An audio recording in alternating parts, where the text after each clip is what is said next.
Oh, so proudly we hailed at the twilight's last gleaming, whose broad stripes and bright stars through the perilous fight. Oh, the ramparts we walked were so gallantly streaming, and the rockets regular upon spur, singing up, yeah, through the night that our flag was still there. Oh, say, does that star-spangled banner yet wave? Oh, the land of the free and the home of the brave.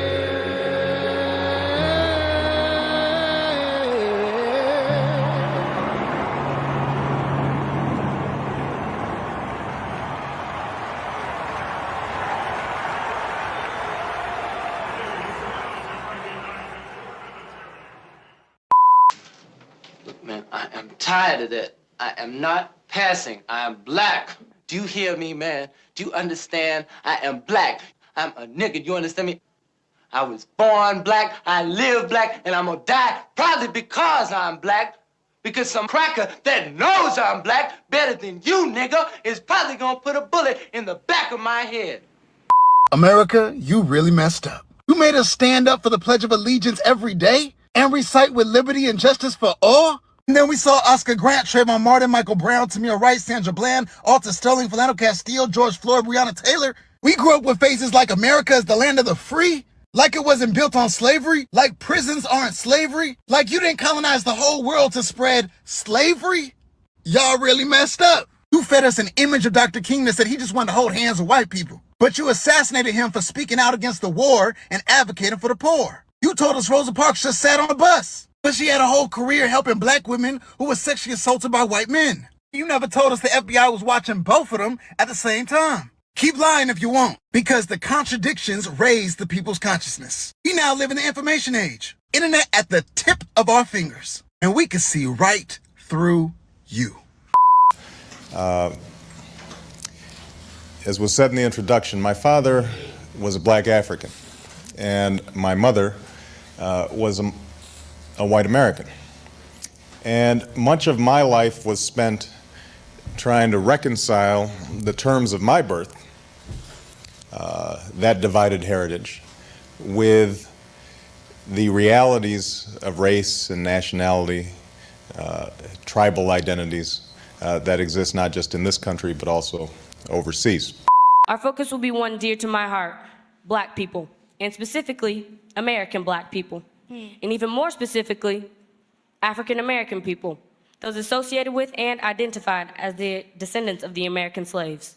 This all raises the question though, who are the African American people? What is their identity? If an officer pulled us over and said, identify yourselves, African Americans, who exactly are you? What is your background? What would be our answer to these questions, you know? We are the descendants of those who were forcibly removed from Africa and brought to this land in chains as property without rights. We are the nation within the nation.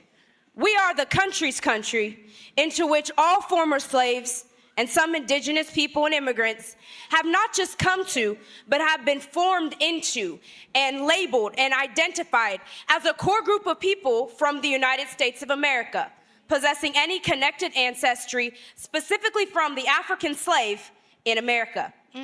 These are black people or African Americans. The issue of colorism is explored in depth in the new Netflix series, Dear White People. What if I wanted to join them? Why do people always assume I'm not down? Dear half-white person, you're just not black enough for the union. We spoke to the show's creator, Justin Simeon, about these complex issues. As a biracial woman, she sort of feels as if she's kind of caught between two worlds and feels as if she kind of has to double down on aspects of her blackness to sort of feel as if she belongs around, you know, black people, frankly. My love for my people serves as the fuel that motivates me and fortifies me on my mission. It is the people's unbroken love for themselves that motivates me even when faced with dehumanizing norms of a system that can lead to the loss of one's life over simply being black. There has never been a period in the history of America where anti-blackness has not been an ever-present terror.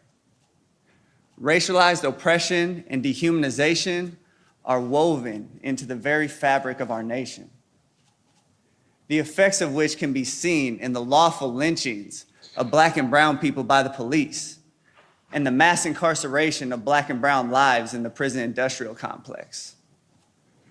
While America bills itself as the land of the free, the receipts show that the US has incarcerated approximately 2.2 million people, the largest prison population in the history of humankind. It's just ridiculous. Like, it's like, I feel like all these football team owners, they want to release statements now and they want to do the most. And it's like, but Colin Kaepernick, he still don't got a job. So what's really good? Like, y'all want to be releasing statement like we support our this and that people. No, not really. Because if y'all did, Colin will have a job right now. Like, what's good? What's really, really good? And then on top of that, you know what I'm saying? Like, I want to tell the audience, I want to tell the people, like, don't be so hard on these players. Like, these players, like, you know, they're kneeling, they're holding hands, they doing things. And it seems like sometimes it's not enough. Like, oh, if they really real about it, they will not play. They will not play. These people need their job too. Are you going to pay them? The section that I'm going to read for you right now takes place during my adolescence. And I'm a very angry man, young man at the time that this passage takes place. Partly because my father is absent, partly because I'm trying to struggle, what does it mean exactly to be a black man in America? Partly because I'm sufficiently isolated in Hawaii without a large African American community, without father figures around that might guide me and steer my anger. And the passage finally ends with me having a conversation with a close friend of my maternal grandfather, a fairly well-known poet named Frank Marshall Davis, who sort of schools me on that I should get used to these frustrations. So let me dig in. We are African Americans. Whatever the expression of our melanin, we are black. I am black. I am you. Frederick Douglass, Booker T. Washington, Malcolm X are all considered foundational black Americans. They all, as well as many others, are considered, quote, mixed. Mixed? Mixed with what? We are black. We are descendants of the people who should be considered, or who should be acknowledged as those whose unpaid labor is a primary means building America's wealth. We are the unidentified America that has been locked away inside of America. The people whose contributions have been mined as most precious diamonds, and whose cultural capital and inventions have been stolen and then capitalized on by a wicked power structure and spread throughout a world who then looks back and asks, why can't these people get together? We are a nation buried above ground, assigned many names while being nameless, and hidden from sight while always being visible. I awoke to the sound of an argument in the kitchen. My grandmother's voice barely audible, followed by my grandfather's deep growl. I opened my door to see Toot, that's my grandmother, entering their bedroom to get dressed for work. I asked her what was wrong. Nothing. Your grandfather just doesn't want to drive me to work this morning, that's all. Gramps was muttering under his breath. I told him that I'd be willing to give Toot a ride to work if he was feeling tired. That's not the point. She just wants to make me feel bad. I'm sure that's not it, Gramps. Of course it is. She's been catching the bus ever since she started at the bank. And now, just because she gets pestered a little, she wants to change everything. I took Toot into the other room and asked her what had happened. A man asked me for money yesterday while I was waiting for the bus. He was very aggressive, Barry. Very aggressive. I gave him $1 and he kept asking. I returned to the kitchen. Listen, I said, Gramps, why don't you just let me give her a ride after all? She seems pretty upset. It's really no big deal. It is a big deal. It's a big deal to me. She's been bothered by men before. You know why she's so scared this time? Before you came in, she told me the fellow was black. That's the real reason why she's bothered, and I just don't think that's right. His words were like a fist in my stomach. Before my eyes, he grew small and old and very sad. I put my hand on his shoulder and told him that it was all right. I understood. I knew that men who might easily have been my brothers could still inspire their rawest fears. That night, I drove into Waikiki, past the bright lit hotels and down towards the Alawai Canal. Inside, the light was on and I could see Frank sitting in his overstuffed chair, a book of poetry in his lap, his reading glasses slipping down his nose. Want a drink? He asked me. I nodded. So how's your grandpa? He's all right. So what are you doing here? I told Frank some of what had happened. Funny cat, your grandfather. You can't blame your grandfather for what he is. He's basically a good man, but he doesn't know me. He can't know me, not the way I know him. What I'm trying to tell you is, your grandma's right to be scared. She understands that black people have a reason to hate. That's just how it is. So you might as well get used to it. I knew for the first time that I was utterly alone.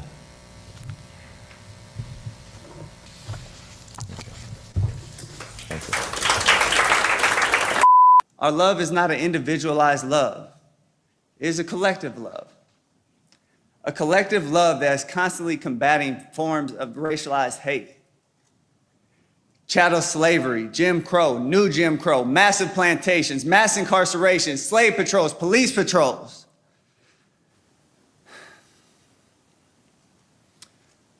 We as a collective, since the colonization of the Americas, have been combating collective forms of systemic racialized hate and oppression. It is our love for Stephon Clark, who was lynched in his grandma's backyard, that will not allow us to stop until we liberate our people. I think there's a place for all of us. I think there's a place for people who are pro-black, blackity-black, unapologetically black, speaking for black people in ways that many are afraid to do because they don't want to lose their jobs, even if they're black. I was bruised, but my ribs were not cracked. They were not broken. I went to the doctor immediately. Frank Gatson drove me. I was not hospitalized. Both my doctors in LA and Chicago cleared me to perform, but said to take care, obviously. And above all, I fought the back.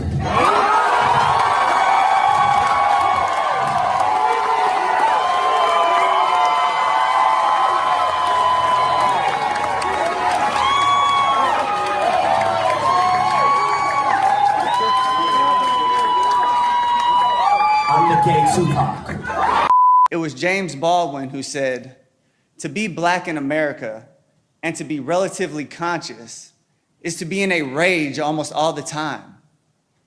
My question is, why aren't all people? How can you not be in a rage when you know that you are always at risk of death in the streets or enslavement in the prison system? You know, I always tell the truth. And I know people are going to say, oh, Don Lemon's going on a rant. Don Lemon's doing this. Don Lemon's doing Don Lemon is going to tell you the truth this morning. The Republicans have an ecosystem.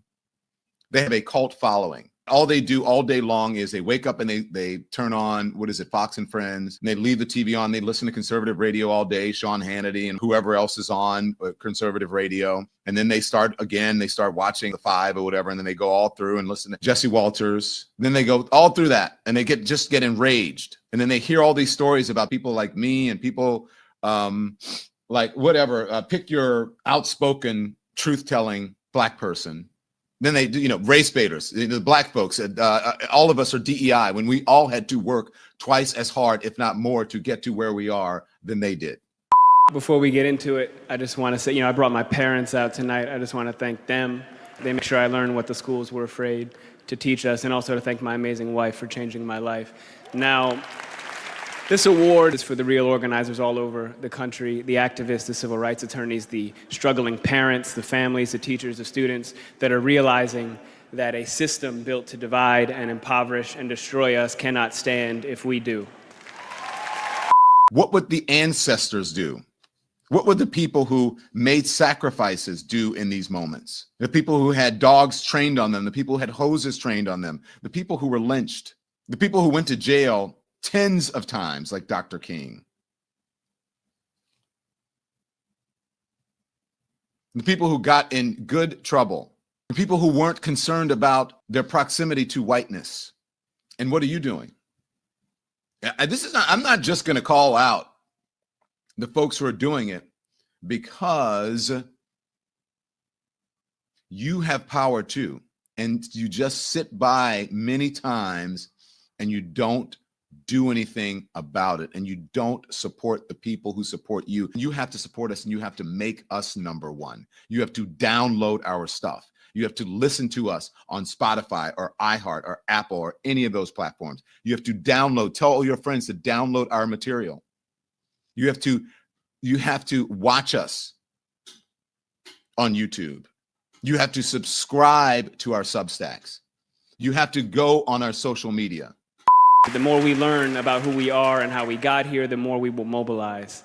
Now, this is also in particular for the Black women, in particular, who have spent their lifetimes dedicated to nurturing everyone before themselves. We can and will do better for you. Now, so what's going to happen is we are going to have equal rights and justice in our own country, or we will restructure their function and ours.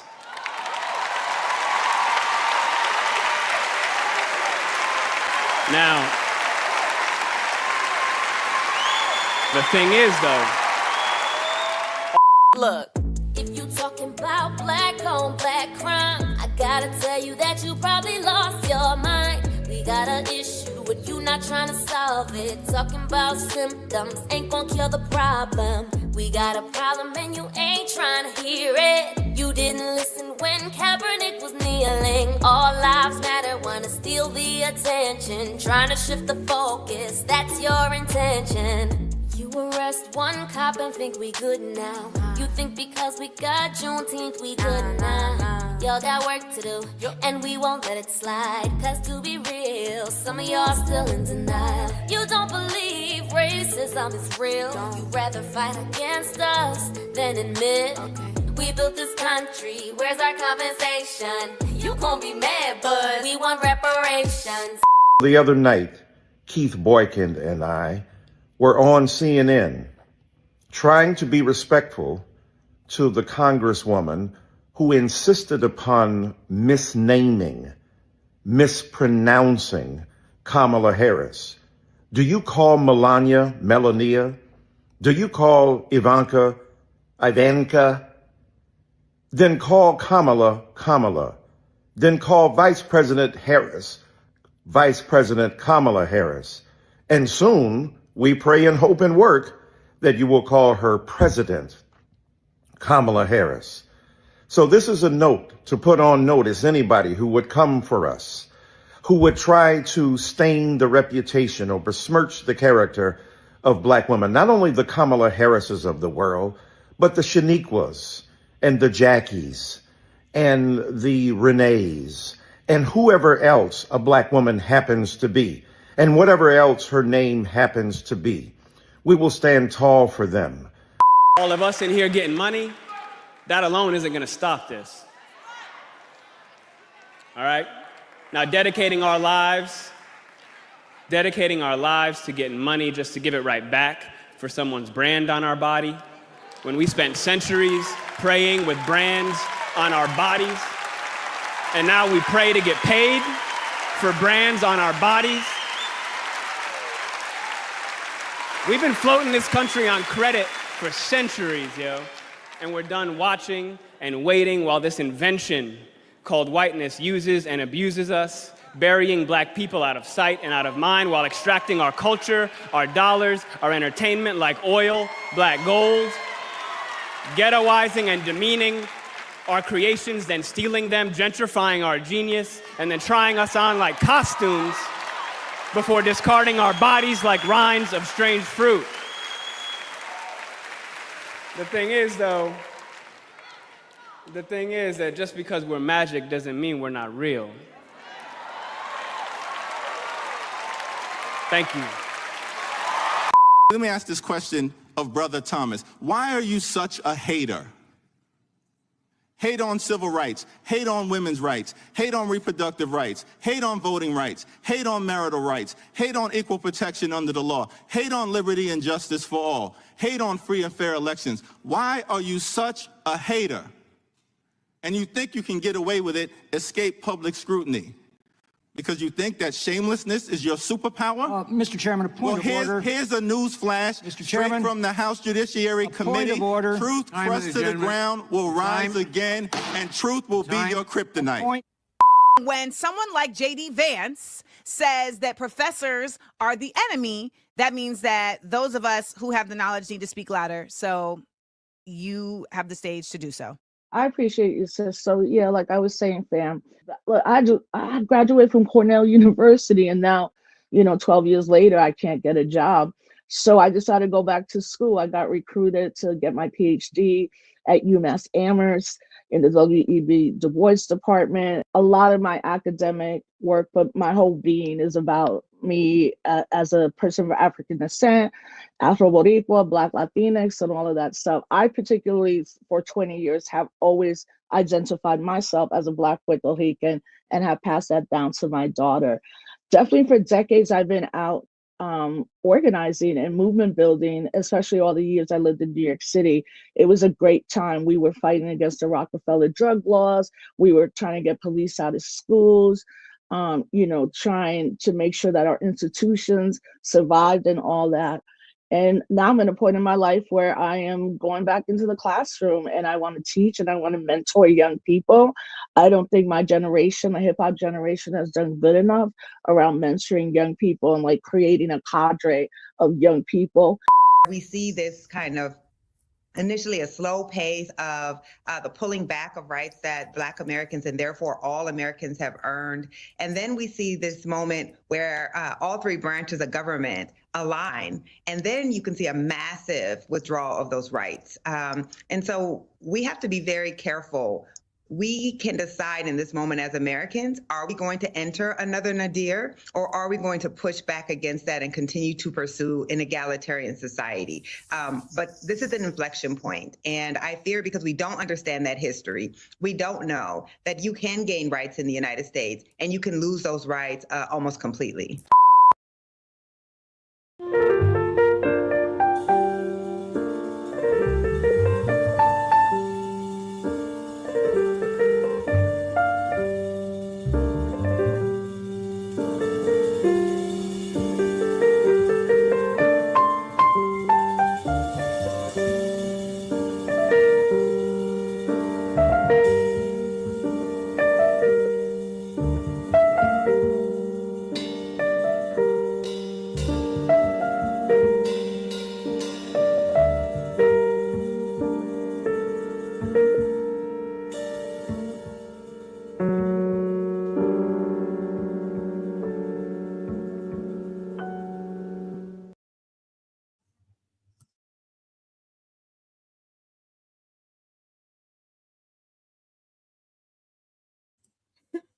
There we go. Hello, everyone. How are you? Welcome to another episode of Cutting Through the Culture. I am one of your hosts tonight, Quisha King, and we're talking about light skins, the light brights and almost whites. Are they a little bit too zealous? This kind of came up on last week's episode with our good sister, Miss Ebony Jambalaya Talks, and that topic kind of came up because she was saying that was kind of a struggle for her. And so Chad has turned it into a topic within itself. So I'm looking forward to hearing all of your thoughts. Hello to the family in the chat. So listen, we got Chad is out tonight, and Chuck is out tonight. Chad it's his birthday. His wife, he's doing some stuff with his family, and so we want to wish him a happy birthday. And Chuck is busy working, providing for his family. So we have two guests. So it's Blanche and I are here holding it down for the for the OGs, but we have some guests tonight. We have Mr. Jericho Green and we have Sub. You've seen him in the chat, Sub-Zero. And you've heard Chuck talk about it. I'm just going to go ahead and bring up everybody because it's a lot going on. Okay, so let's just get right into it. Hello, Jericho. Welcome. Hello, Mr. Sub. Welcome. And hello, Mr. Brandon Robinson. What up, Blanche? What's up, man? What's going on? Hey, What's up, Blanche? What's going on, man? What's up? Ain't nothing. Keisha, pleasure. Sub, pleasure. Glad to be here. Yeah, man, this is gonna be great. So much came just from the clip that you played. I mean, wow, I can't wait to get started. Yes, it was a lot. Chad be working my nerves sometime with these montages because I'd be ready to just go off. I did get a little two-step in with that little song though, behind the scenes, so that was fun. But what do you make of this? What do you guys think? Are light-skinned people are they a little overzealous when it comes to the blackity blacks and the wokety wokes?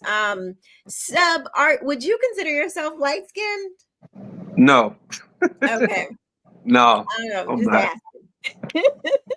Just a Would good y'all camera. That's consider all. him light-skinned? No.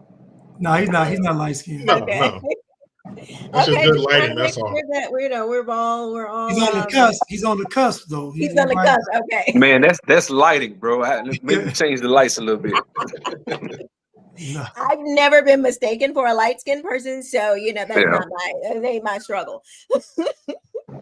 But for me, I think that over the years I have definitely seen both in my personal life and just a lot of the people that Chad played, they are they seem like they have something to prove.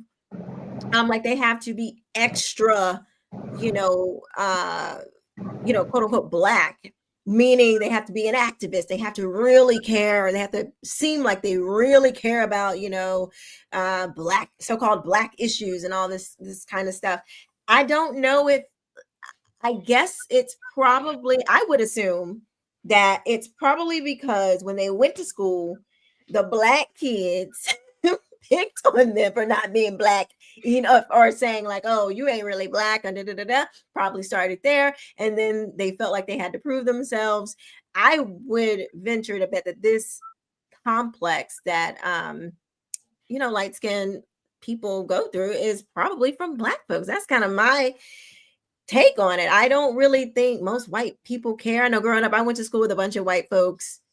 I didn't really get like a lot of hate from the white people. It was the black kids that gave me a hard time. So I don't know. What say you? Let's start with Mr. Blanchard Robinson. What do you think? I think that 99% of the issues that involve appearance with skin color comes from black people. Black people, if a dark-skinned guy has a light-skinned wife, they said he has a color complex. If he has a white wife, they say he's a sellout. He hates his mother. Like there's no pleasing black people. So all of this colorism stuff comes from black people. And even when black people were able to start these fraternities and sororities, they said the dark skins can't get in. So again, black people perpetuate all of this appearance stuff. I've never had a white person comment negatively on my skin color. White women would say, "Oh, your skin is beautiful. Your skin is nice." Black people, are you from Africa? You black? You Christian? Black? Just all kind of. Were you an African booty scratcher too? African booty. Listen, when I was growing up, it was popular to try to feed those kids in Africa. Matter of fact, my mom. So I was always the little kid starving. They're like, "Where your flies at?" But anyway. Black people perpetuate this. It's black folks doing this, and I don't care what black people want to say. Black people have a color complex. meaning that I would love to see Barack Obama if he was dark skinned, and I would love to see the reaction to a dark skinned person that is running for office. We know that Kamala was light. We know that Barack is light. I would love it because Jesse Jackson was darker skinned and he couldn't make the cut. Matter He of fact, didn't pass the brown paper bag test. everybody that was dark didn't make it. So black folk perpetuate from Elijah Muhammad, Farrakhan to Huey P. Newton to Michael Jackson even said, "Forget it, I'm going all the way white." So, yeah, I'm out of here. Yeah. Yeah. So what about you, Jericho? What do you think? Where do you who do you think it comes from? Like, where does the complex come from? If there is, or do you think there is a complex? I totally do, and I agree with Blanche. You know, our fingerprints are all over this. I grew up around mostly white people until junior high. Then I went to school in a town that was predominantly Mexican for junior high and high school. So I kind of saw a variety of races and how they handle people and things like that. And it was never a color thing. Of course, you're going to have kids when they're trying to hurt your feelings, they're going to say the most hurtful thing that they possibly can. And what do you call a black kid, you know? So I was fortunately, I don't know if it was through what my parents taught me or whatever, but I was always able to take that on a case-by-case basis. Like, I don't think these kids are racist. I think they're just trying to be disrespectful, hurt my feelings. And they paid for said crimes for sure. But I didn't blanket every white person or Mexican person with being racist because of that. But it was never a color thing, a shade of my skin thing. That always came from other black folks. And my brother, we have different dads. His mom was married before she met my dad. So he's half Mexican. So I kind of I grew up with the light-skinned person, you know, with an Eric LaSalle, you know, and he looked just like Eric LaSalle. You know, I would have helped you, but I had a milkshake in my hand. You understand? But I kind of saw his change and his arc. So he, of course, I guess we're all looking for acceptance. And I guess we don't all wear what we're looking what we're looking for acceptance from on the outside, like somebody when it's a skin thing or being of mixed race. So I saw him kind of go through life, and a lot of the heat that he got, most of the heat that he got was from other black folks. Blaxican and all this stuff. He's half Mexican. Oh yeah, Blaxican, Tyrone Ramirez, all that kind of stuff. But that came from mostly black folks. So I saw him getting into his adolescence. Blanche, hey man, come on, my brother, man. No, I'm just kidding.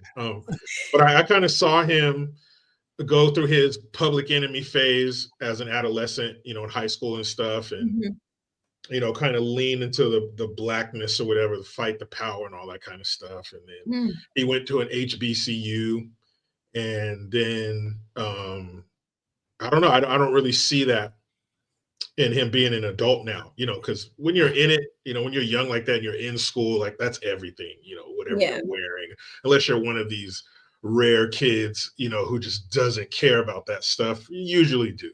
So, but that kind of brought up a question. This search for acceptance, you know, that some of them have, is that just a young person thing? When you get 30, 35, 40, do you care about who accepts you or not? Do you care how many black friends you got or who you're hanging around? Don Lemon, Nicole Hannah Jones, they care, and they're older than 30. But that seems like a burden to me. That seems exhausting. That seems like, I mean, I don't know if they have families or whatever they need to focus on or businesses that they're running, but it just seems to me that pretty much the day after you graduate high school, man, I don't give a damn what anybody thinks, because, you know, life takes over. You're living life. You're doing real things instead of worrying about some nonsense like that. But my wife, you're making your money off of being black. And a very lucrative business. That is a very lucrative business. That's why it's going so strong today. And it's been like that for hundreds of years. But my wife, she's white, so our kids are mixed. I have a son and a daughter. So when we got together and we got married and everything, we were married for 3 years before we had my daughter. And we just didn't think about it. We didn't think, okay, they're going to be mixed biracial. So how are they going to navigate this? It was just two people getting married and now we want to have kids. But now I see that, with all of us being plugged into social media, more than the average citizen, you kind of see that stuff. And so I wonder, did I give my kids an extra issue to deal with, by them being mixed? Because I honestly, my wife and I, we just didn't think about that. It was never a thought. It was just, we're married. Now we have kids, right? That's kind of the whole natural progression. So did I, kind of saddle them? Did we kind of saddle them with something like that? And this whole, that clip, oh my goodness, Colin Kaepernick, Michael Eric Dyson, the king of the word salad. That dude, he just talked, it's dizzying. His, like the guy said in The Princess Bride, he said, you truly have a dizzying intellect. It's just, man, what are you even saying? But those kids, those kids on stage, man, if I showed up to my child's program and it was that nonsense, I'm walking up on stage in the middle of the show. I'm grabbing them by the hand. We are getting the hell out of here. What was that? Hey, yo, I don't mean no disrespect, Taylor, but Beyonce had the best, album of the year. You was gonna pull a Kanye. Man, what is that? What are you teaching these kids? Not only are you saddling them, you putting this albatross of victimhood around their neck. What about the white kids and stuff that they go to school with? Now they got to treat these kids different. Now I got to put on the kid gloves when I'm around you. Am I racist? My dad's white. He's successful. Maybe we got some. Man, we got some slaves in the basement. Stop it. That I don't feel bad for adults when they do stupid things. Kids, they get a pass. But once you join, the pros and you're an adult, man, that's just dumb. And to focus on stuff like that. But again, these people are making a lot of money from being a victim. Facts. Mr. Sub, what do you think? Is it an actual thing, and do you think it comes predominantly from Black people? I'm gonna put it like this. I remember as a kid coming up, we didn't give it any thought. Like I remember Jet magazine. I remember all the pretty women, all the beautiful women. They were all dark skinned, light, brown, all shades and complexions. I remember the 90s. Lauryn Hill was considered hot. She was more on the darker side. Whitney Houston was more in the middle, but it wasn't until Beyonce came about that everybody started going towards, okay, the light skin thing. And then the colorism thing rose up. And I've done a few videos about this. I always say, look, if you got it, you got it. Doesn't matter. You could be dark. You could be black as night, or you could be bright. It doesn't matter. Beauty is beauty. So with women, this whole colorism thing, I think, is an excuse for them to whine. And I think it's something that they put in their minds. I think if you take any group of people and you tell them, hey, you're oppressed, that people want to gravitate towards why it's hard for them, instead of just saying, you know what? You saying that, but maybe I just need to work harder. And it's never that. No, it's not that you need to work harder. Never. It's some sort of discrimination, or the white man. I saw a video a while ago of a guy that was motivating some young boys, and he was real positive. He was like, man, you guys got to work hard and you got to do this. I was like, okay. He's like, man, give it all you got. I was like, okay, this is a good video. Then he started saying, well, yeah, because the white man ain't gonna let you do so and so, so and so. I'm like, man. I said, man, you took a perfectly good video and just messed it. I was gonna do a reaction to it, because I feel like that's what you get. And I'm gonna be honest with you, as a person coming up in the Black community, I've probably been conservative probably all of my adult life, but you still have these, I guess, things that you learn coming up in the Black community that I used to think of, certain things I used to say, or things I thought, listening to hip hop and being influenced by all these different rappers as a kid and how you looked at the world. And then you just get out in life and you start living and you start, like, I've done business. I've owned all types of businesses, comedy club, promoted concerts. The people I've had really step on me and really hurt me look like me. And the people, a lot of times, most of the time when I do business, the people that'll show up and tend to really just want to try to give you a helping hand will be the white guy, unfortunately, you know. So this whole premise of, I guess I kind of jumped off the colorism thing, but the color thing, to me, I think a lot of times people that are light-skinned, like Colin Kaepernick had a trust fund. Colin Kaepernick I think he was gonna play professional baseball. You ain't from the hood, bro. Just let it go. You ain't from the hood. You ain't street, and you shouldn't even feel bad because you're not. Like, I think that's the thing, and I always tell my wife, I don't want my son thinking something's wrong because dad set some money aside for me. So when I turn 30, I don't have to start at the bottom. Or when you go to college, we got money set aside. Or when you got parents that care about you and that's called being functional. It's dysfunctional to not do those things. And so I think with black people, a lot of times we give it, oh, you ain't no real nigga if you ain't got, fill in the blank, something dysfunctional. And so I think with Colin Kaepernick, he sees that. So he has the real nigga syndrome. I think he wants to be a real nigga so bad to where, well, I got to identify with the street niggas, and the street niggas, I hope I can say it. I can't hear you. Sorry. I don't think we can say the N-word like that. Like, oh, my bad. Sorry. Well, just for YouTube, I don't want them to. Okay, my bad. Yeah. So I guess he wants to identify with the street dudes or whatever. And because he wants to identify with them, the best way to do that is just complain about the police.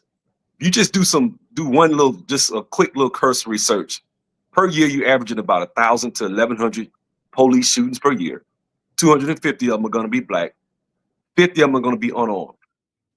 That's it. Per year, on average, when you look at murders in America, out of 21,000, 11, 12, somewhere in there, over half are going to be black. Mm-hmm. Majority black men.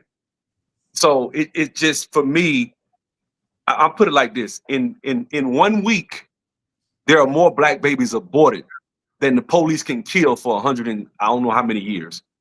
Over 100 years.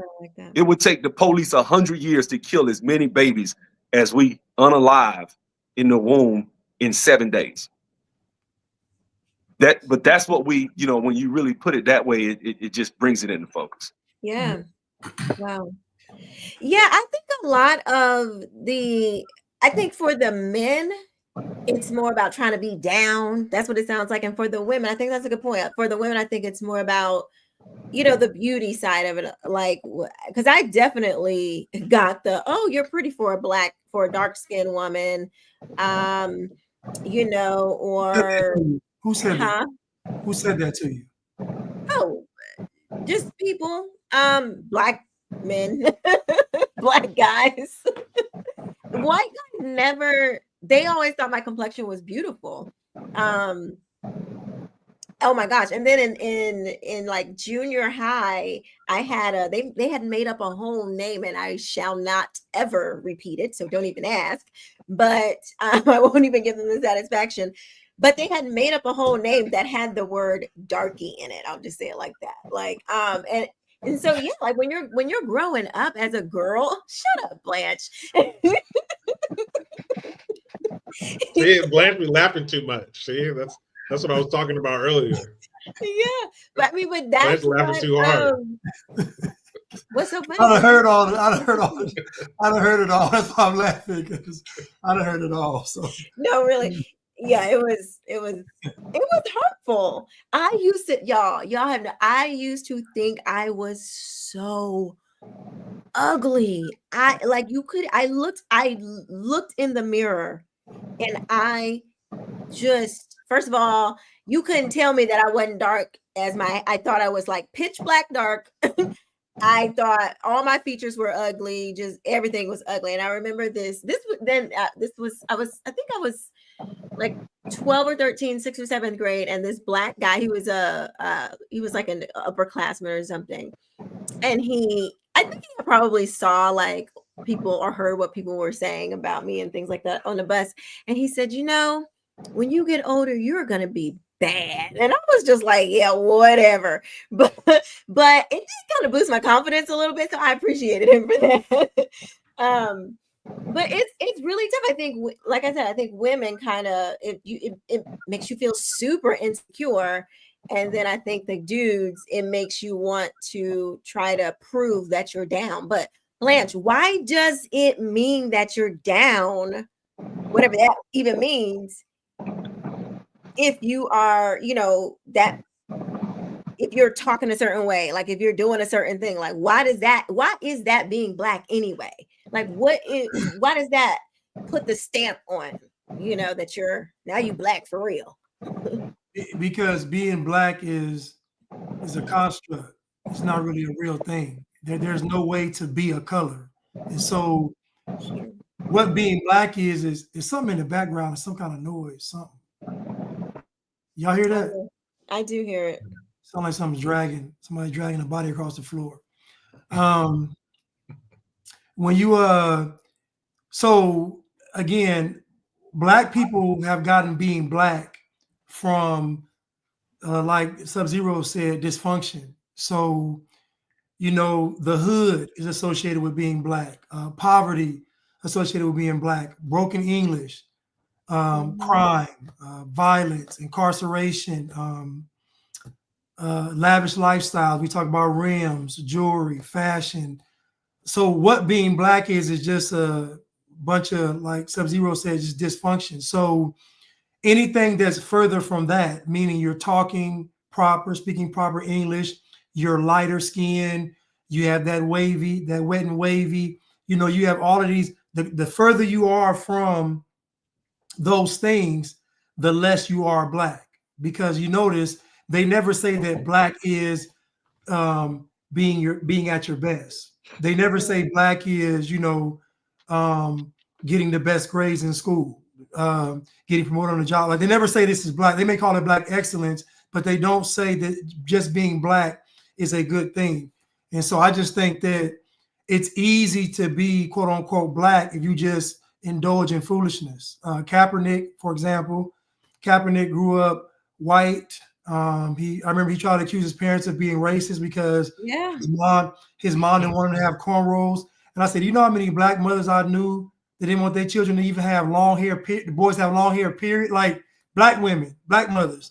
And so my mother would have been one of those moms. My mom did not play that. My parents did not play that. They didn't play. My mom used to tell us, I am not raising no thugs. She would tell us that all the time. And we even remotely, like if y'all, like none of us, I have 3 siblings. None of us have ever gotten into trouble, thank God. But she was like, no, cornrow, no, baby, no. We couldn't do the pant, not that we were going to, but like my brother, he couldn't wear his pants sagging and stuff, and he always kept a low haircut. He never had any dreads or anything. It was just not happening in my parents' house. So, sorry to cut you off. No, I mean, you cool. I was just saying that, so these people, when somebody said in the chat, just being black is just being anti-white. And really, your blackness is determined, honestly, how far away from you are to white. So whatever being white is, the further you get from that, the blacker you get. And by default, the darker skinned black people are already seen as black by appearance. So they're having to prove themselves is very minimal. But most of these light skinned folks that we see out in public acting like this, they didn't grow up around black people. You can tell. Because if you grew up around black people, you wouldn't have, like, there's no way you'd be behaving like this because this ain't how black folks really are. Like, you wouldn't act like this. So those kids on that stage, I guarantee those children grow up around, they got white boyfriends and girlfriends. They live around white people. I guarantee it. They're not around black folks. I guarantee it. Yeah. So, Sub, what do you think? Do you think what do you think? Do you agree with Blanche like that? The further you, I think that's a good way to say it, Blanche. The further you get from, well, what would be called like proper culture, I guess, speaking properly, not being a criminal, kind of just being a normal person. The further you get from that, the more Black or down you. Yeah, I think, and I think you see it because it's the default setting for a lot of different people. Like if we get in a discussion about politics in a Black person, first thing they're going to do is bring up the person, mom's on drugs, daddy's locked up. When that's not, when there's only, if you look at the math, it's only about 500,000 Black men in prison, period. That's it. Everybody else is not. So out of 21, 22, however many million Black men, there's only about 500,000 Black men that are in prison. So that means that this whole thing of, well, the daddy's in prison, that's a small, that's like 5% or less than 5% of the actual whole total overall population. I got to do, let me tell you something, and I say this all the time.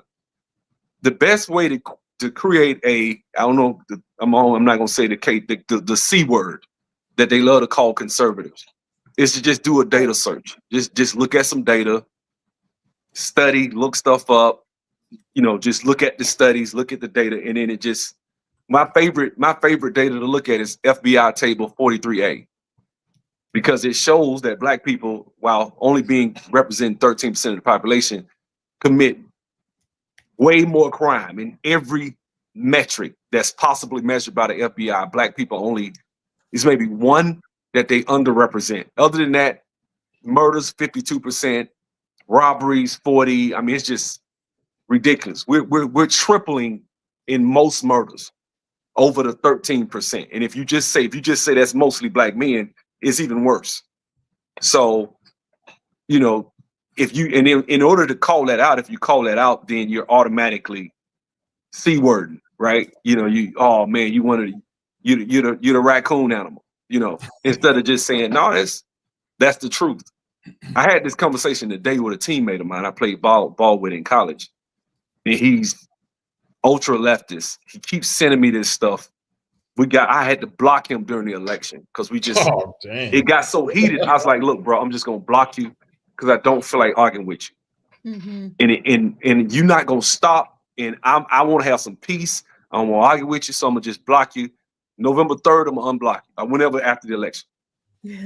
And right after the election, he's sending me all this stuff. Now I'm the one, he was saying Trump's going to lose. And I could have been immature and rubbed it in his face. I didn't say nothing because I'm like, man, I don't really care. Like, bro, we ain't got to sit up here and argue. And he keeps sending me this stuff about racism and DEI and Donald Trump. He sent me a Jasmine Crockett video. Lord knows. Goodness. Now I'm like, man, you really trying me now, bro. Like you sending me. So it was some video where she was talking about people in Alabama, they're broke and they don't have any money. And now he's cutting all these programs. And so he cut research and that's the largest employer. So now you're messing up. I'm like, you doing some reaching. But so I sat up there and told him, I kind of went through why red states and blue states, that's a myth that blue states carry us. What happens in the red state is you have more military bases, a lot of different things that tends to increase government funding. So that skews the numbers. They don't count that though. They just say stuff like, well, yeah, you red states, y'all broken. That's why y'all get funding, welfare. I'm like, all right, man. It's just with Black people, it's unfortunately we don't like information. We like pseudo information, pseudo scholarship. But when it comes to, let's look at the data, right? Why is there an economic disparity? Is it systemic oppression and racism? Or is it because you spend 30 minutes on math per night when your white and Asian counterparts spend double to quadruple what you spend? They go to college, they choose STEM sciences. I'm in tech. So they choose STEM, which pays the most, whereas you go and you major in sociology, psychology. I know because I do a lot of consultations because I help people get in tech. And that's what happens. Then you get out, you get a job, you're making 40,000, whereas your white, they making so much more money. Then when you get the job, you don't invest in your 401k at the rate that the whites and Asians do. And it's just every metric. We don't get married. That marriage, that's another one. That's it's another one. So doubling you're most of the single. time. Yes, So this it's going this to double your household income automatically. it widens the gap. This so-called racial wealth gap gets widened. You tend not to buy, you more so want to rent. It's a lot of different things that contribute to that instead of just demand.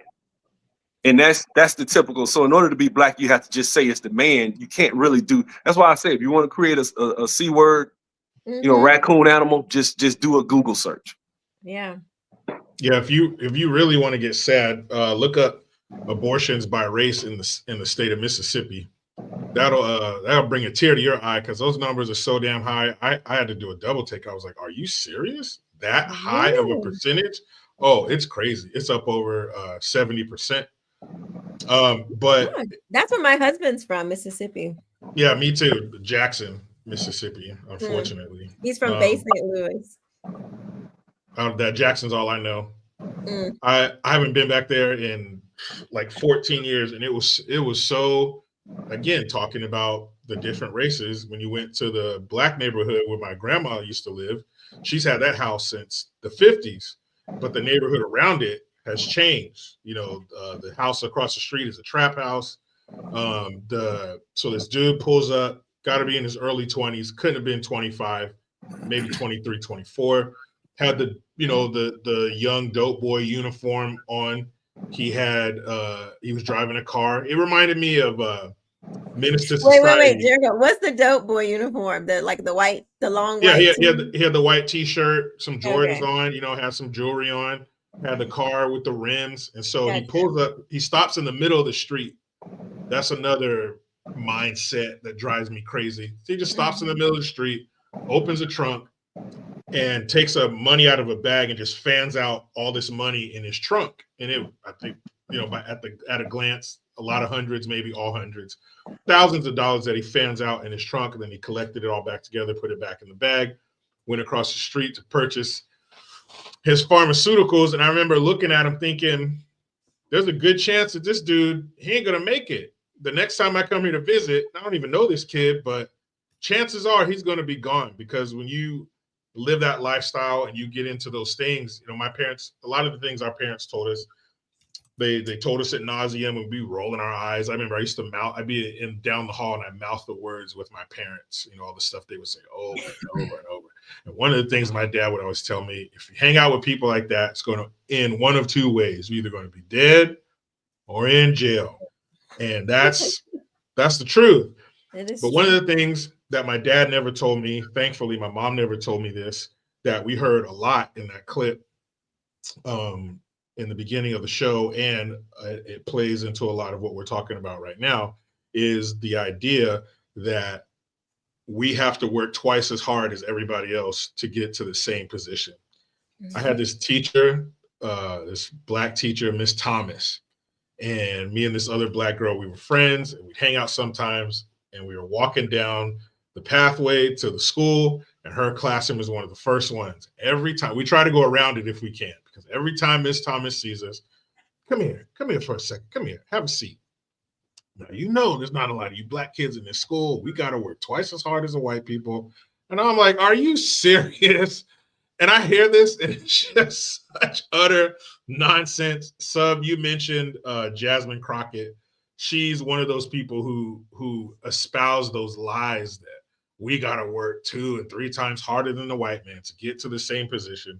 But people like her, she knows her audience, she knows they're emotion driven, and she knows that no one's going to push back on her in her echo chamber. But when you have somebody push back on her, ask her a question, she can't answer it. It reminds me of a child who's lying. They just start saying nonsense, and it's so obvious that they're lying that it's almost awkward. You almost want to turn away because you don't want to see it. It's so bad. But that plays into the victim mentality that we just can't get the white man's foot off our neck and twice as hard. So how do people come here? They can't even speak our language. They don't have no money. But in a generation, their kids are going to Ivy League schools. Their kids are the little rich brats that you would see on a reality TV show. How do you do that? 20 years ago, that dude was taking a lamp out in the bush to use the bathroom at night. Fast forward, his kids in a, you know, some kind of 530i with an iPhone and clothes and earrings and all this. How do they do that? How do they crack the code? How did they figure out, but we can't? We're the home team. We've been here. It's like somebody coming into your house and the lights are out. Who's going to know their way around their house better, you or a perfect stranger? We've been But those here. are tethers. They're going to call those tethers. So the white man said, look, you ain't from here, so we're going to give you stuff and put you on. But you got to, when you get on, you got to put the rest of these foundational Black Americans, you got to keep them down. Yeah. It's So part of the it's agreement. a deal. They worked a deal with the white man when they got here. Okay. I'm glad you said that because I didn't even think about that. Thank you for enlightening me. But that, you know, there's probably some people out there who believe that. There's probably some people out there, if you told them that with a straight face, they wouldn't question and they'd be like, yeah, I bet they did do that. So what? I don't understand. Why did it work on us so well? Why did we take that hook, line, and sinker? Why do we overrepresent in all these terrible categories? Why is there no other group, the word that you weren't allowed to say anymore, Sub? Why are our version of them worse than everybody else? Why did we take that torch and just run to the top of the mountain with it? I don't understand. Why? Why us? Why are we so good at that? The clip with Barack Obama, I'm sorry, Blanche. The clip with Barack Obama where he's talking about his grandma got scared. I was like, yeah, she probably knows the crime statistics. Right. Like you do commit, you are more prone to crime. This is a fact. You do commit crime, you do rob, you do kill, you lead. You are, wherever you exist, the crime goes up. You're only, Black men make up only 6%, commit probably over north of 50% of the murders some years. Yeah. That's why people are scared. It's not racism, it's facts. It's evolution. It's training. Yeah. You've been And when you trained. tell Black people that, you tell them that, they get angry and start saying, oh, you a sellout, you Uncle Tom. You know, they call you the favorite is the C word, right? And it's like, you know, I got a series, you know, how to be the best C word you can be, right? And I go in and what I try to do when I do these videos, I try to say, they say do this, but if you want to be successful, you should do this. And so, and I just go down the list. If they say don't do it, you probably should do it because that's probably going to lead to a better life. Right. Everything they tell you not to do it. And everything they say do, don't do it. And that's how you win. But you have people like a Maxine Waters, who is 86 years old, by the way. 86 years old. You have her pulling over while an LA County sheriff is conducting a traffic stop, saying, oh, I'm just checking. I'm just making sure that you're not mistreating. You didn't see that video? It's from like a couple years ago. No, I didn't see that. Auntie Maxine just making sure you're not mistreating that Black man. Honest. She pulls her vehicle over, her driver, whatever, and opens the door and gets out. This cop's conducting a traffic stop. And she's acting like she's Captain Save an oppressed person. And she's, oh, Auntie Maxine's just checking. I bet the officer was like, lady, get the hell, what are you doing? He should have tased her. But we're supposed, yeah. See that wig fly off. Let that wig fly off. But aren't you supposed to be easy on the wig now, be easy on the wig. Hey, there's a right way to do the wig and there's a wrong way to do it. And Aunt Maxine, but I expect wisdom. I expect teachings. I expect, you know, you've been where I'm headed. You know, give me the shortcuts. Let me know what pitfalls to look out for. And she's just as bad as somebody a quarter of her age. She's just as bad as one of these clowns we saw in the beginning of the video. And I just, do they have Polaroids of her doing something? Is she being paid? How do you take that mindset to, how are you 86 years old and you're that dumb? You're that much of a victim. House worth $6 million. Right? Can y'all hear that noise? That's what I was gonna add. Yeah. Tell me if it stopped when I do this. Yep. Yeah. I'm in the basement. I'm in the basement, man. Okay. Yeah, sorry. And what, 93% of the kids in her district can't do math at grade level. And she's over here worried about some cop pulling somebody over. Man. Get out of here. Why do we wallow? That's imperative though. If you graduating and you can't read, right? If the system is designed for me to fail, why would I not learn to read? If the man is out to get me, why would I suck at math? Why you get what I'm saying? Like, do you really believe this? If you think that you have to work twice as hard, why would you spend 30 minutes a night on your homework on average? If that's and let the Asian outwork you 4x to where they can go and take over. Now that they've gotten rid of this DEI stuff, they're gonna dominate all the Ivy League scholarships. They're gonna take over Silicon Valley Tech, and you're gonna be left behind. If the system is designed for you to fail, why would you just give up and not? If anything, if you really believe that, you would think of people that believe that will be the hardest working. But you're telling them, you know what? Soon as you get it, they're still gonna snatch it from you because you're black. And I challenge anybody on that. I don't believe that at all. Like if I see somebody, show me where somebody can go to school, work hard, I don't care where they could be in the worst school system. Put in 2 hours a night on homework like your Asians do. Study, value the ACT like you value those Jordans, or getting that $300 weave, going to the prom in a nice limo. Value that ACT, right? And let me see where you're gonna fail. You're gonna get a scholarship. It might not be Duke or Harvard or Yale, Dartmouth, but you'll get a full ride scholarship. You'll probably get out, get a good job, good internship.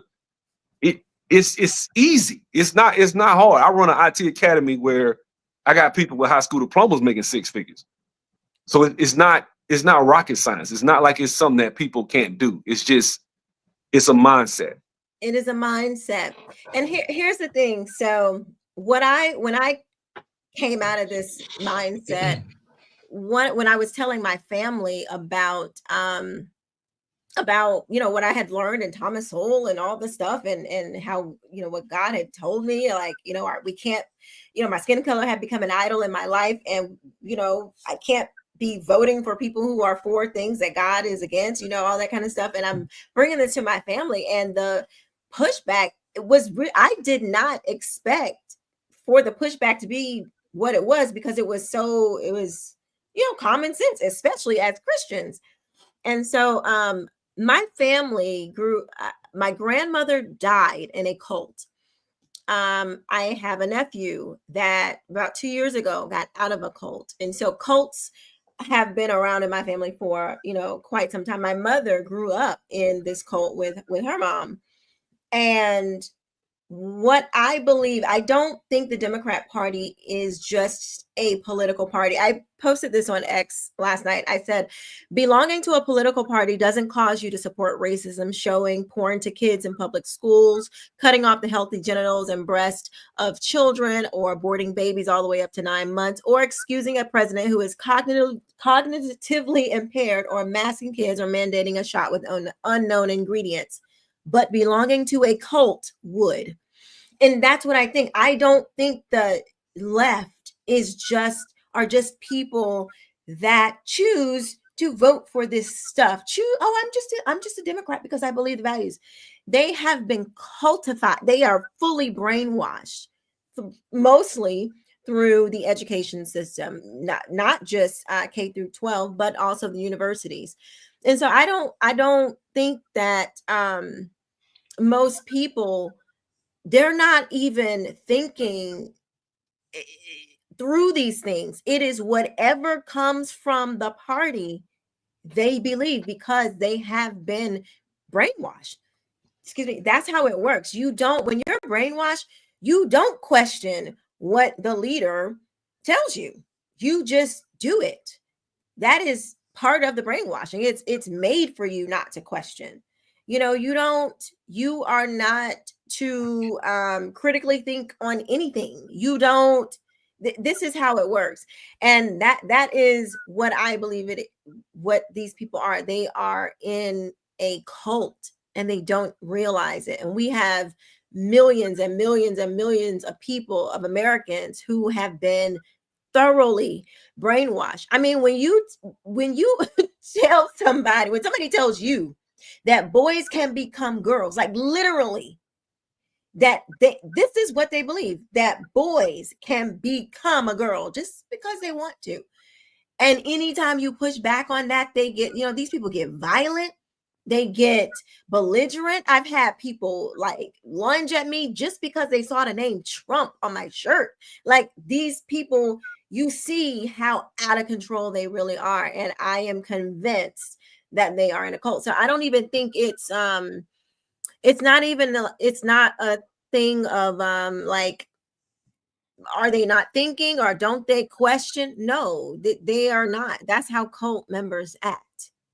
And the only way to get somebody out, I think there's two ways: either revelation from God, or you get taken out of, like, you remove yourself from the system. That's kind of the only two ways that I see. I think black people have aligned with evil, to be honest with you. I think black people are aligned with the devil. I know that people, oh man, you really hate your people. No, I think you look at what we align with. We've aligned with to go against God's institution of marriage. The Democrat Party. You can't get married if they done gave you hormone blockers and gender affirming care. Can't get married if they unalived you in the womb. We've aligned ourselves with darkness. It's just, and I think you saw, as much as, Joseph H. Jackson back in the day, when you saw the black community really aligned more so with the church, you saw those traditional family values, you saw a more successful family unit. And when you saw a more successful family unit, businesses and everything flourished better under that. And now to even bring that up means you love Jim Crow and you love when black people were getting lynched. That's what they hear now. They've aligned with evil. Black Lives Matter. We reject the Western prescribed nuclear family. It's on their website.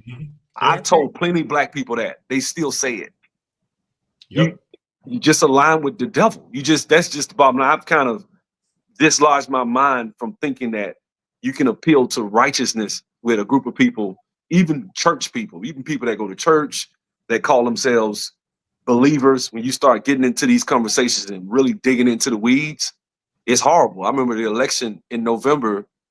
I was listening to the radio, and these gospel artists that host these shows here in Atlanta on like 102.5 was, we went to the DNC and we went to their convention. It was just so great. And I'm saying, like, y'all went to a convention where they was unaliving children, and that lady's whole campaign was about being sexually irresponsible. That was her whole campaign. Yeah. All she talked about was a woman's right to be irresponsible sexually. That was her whole premise.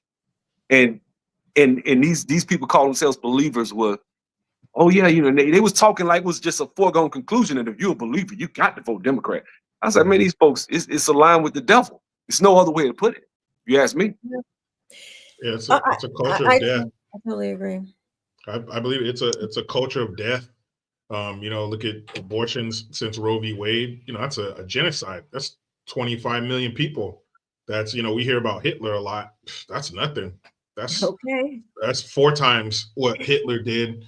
And it is a culture of death. If you make it out of the womb, and we're doing over 300,000 abortions a year. I'm not sure what percentage of the population Black women are, but it's not a lot. About 7%. Yeah, cranking out 44% of the abortions in this country. You can't make it. And the things that you hear a lot of these pro-Blacks complain about, that all of these facets of government and entertainment, academia, and all these facets of society need to reflect more Black folks. Well, there need to be more of us. You act like there are all these jobs, like you were mentioning, STEM. Oh man, there aren't enough Black people in STEM, and they act like there's just hordes of Black people that want to. They're beating down the door, but that white dude, he's just patrolling back and forth. Get out of here! You're too dark. Blackie. That's right. You got one of those paint shirts. No degree for you. one of those paint strips, and you hold it up next to him. Wait, Get out look of here. at Sub-Zero's picture. Oh, shoot. Oh yeah, he was dark. He was dark. But you Okay, have I'm sorry. they and with You're We muted. can't hear you. We We can't hear What'd you. you say? I tell you, that was a long time ago. Oh, We can tell. Sub-Zero done bleached his skin, y'all. He done bleached his skin. oh no, what did Mike say? He had vitiligo. That's what it was. Vitiligo. Okay. Vitiligo, yeah. All right, But- we're gonna play this. Oh, I'm sorry, Jericho. Go ahead. No, real quick, just you have people, doing continuing the breakdown of the nuclear family. Like Sub mentioned, when we had success in the family, we had success in society. Things were just better. That's why they attacked the nuclear family. That's why you have the sexy reds of the world. What's that girl named Suki? You remember what she said when she was in London? Oh yeah. But you have them. I could not believe this. I could not believe it. You have 2 Black women who are overrepresented in abortion, and they did a rap video at Planned Parenthood. And Kamala Harris, you're not Black if you don't vote for Kamala Harris. And she had a Planned Parenthood mobile unit outside of her rap. Come on, man, this can't be real. It can't be. This has to be a joke. Ashton Kutcher's waiting around the corner because this is just one big punk, because there's no way we're doing that. No way we're ushering in our own demise. There's no way that they are unlocking the coop for the foxes to come in. There's no way they're doing this. There's no way they're doing rap videos in the parking lot of Popeye's Chicken. There is no way that Sexy Red made a video inside the hospital still wearing her gown after she gave birth to her kid and said, I'm outside. Well, let me drop this kid off to my mama. I need to get back outside. There's no way. When she turned off the camera, she peeled off her face, clump style, and that was a white lady under there. There's no way in hell that we're really doing this to ourselves. I refuse to believe it. You have to be pretty for obviously we know every single Black person isn't like this, but there are a lot of people, even if you're not doing it, the silence or the low-key agreement with it is still agreement. You're still going along with it, because you don't hear a lot of Black people, you don't hear most Black people pushing back against anything like this. But it is really sick and sad and disgusting that you see, somewhat prominent Black people doing this, and there's nothing. Like, you didn't see Kamala Harris, saying we have to be better, ladies. This, we can't do this. No, she's bringing up Meg Thee Stallion, and it's unbelievable. And then you can't even complain. You can't be mad, because a lot of Black women are, propping it up. A lot of Black people are like, yeah, this is what we like. This is what we want. And then you'll get, called all kinds of names if you do say something about it. You don't love yourself. You think you're too good. You want to be white. You want to be, you're a bed wench. You're whatever. Let me play this clip. Look, man, I am tired of that. I am not passing. I am Black. Do you hear me, man? Do you understand? I am Black. I'm a nigga. You understand me? I was born Black. I live Black. And I'm gonna die probably because I'm Black. Because some cracker that knows I'm Black better than you, nigga, is probably gonna put a bullet in the back of my head. Brainwashed. I thought he was Mexican. Because how do you look in the mirror? That's like gender. That's skin dysphoria. Skin color dysphoria. How do you look in the mirror and say, I am gonna be, shot in the back of the head because of my skin color. I'm more Black than you. It is sad. You like this, you ain't there. You're not in reality. You're not. You can't be there. You're not in reality. That is impossible for you to look in the mirror and let's just say that Black men, every time they did go outside, they were shot. Okay, let's say that was true. He thinks that he would fit in that category. Like that is straight up and down delusional. Blanchard. Yeah, well, first of all, and I think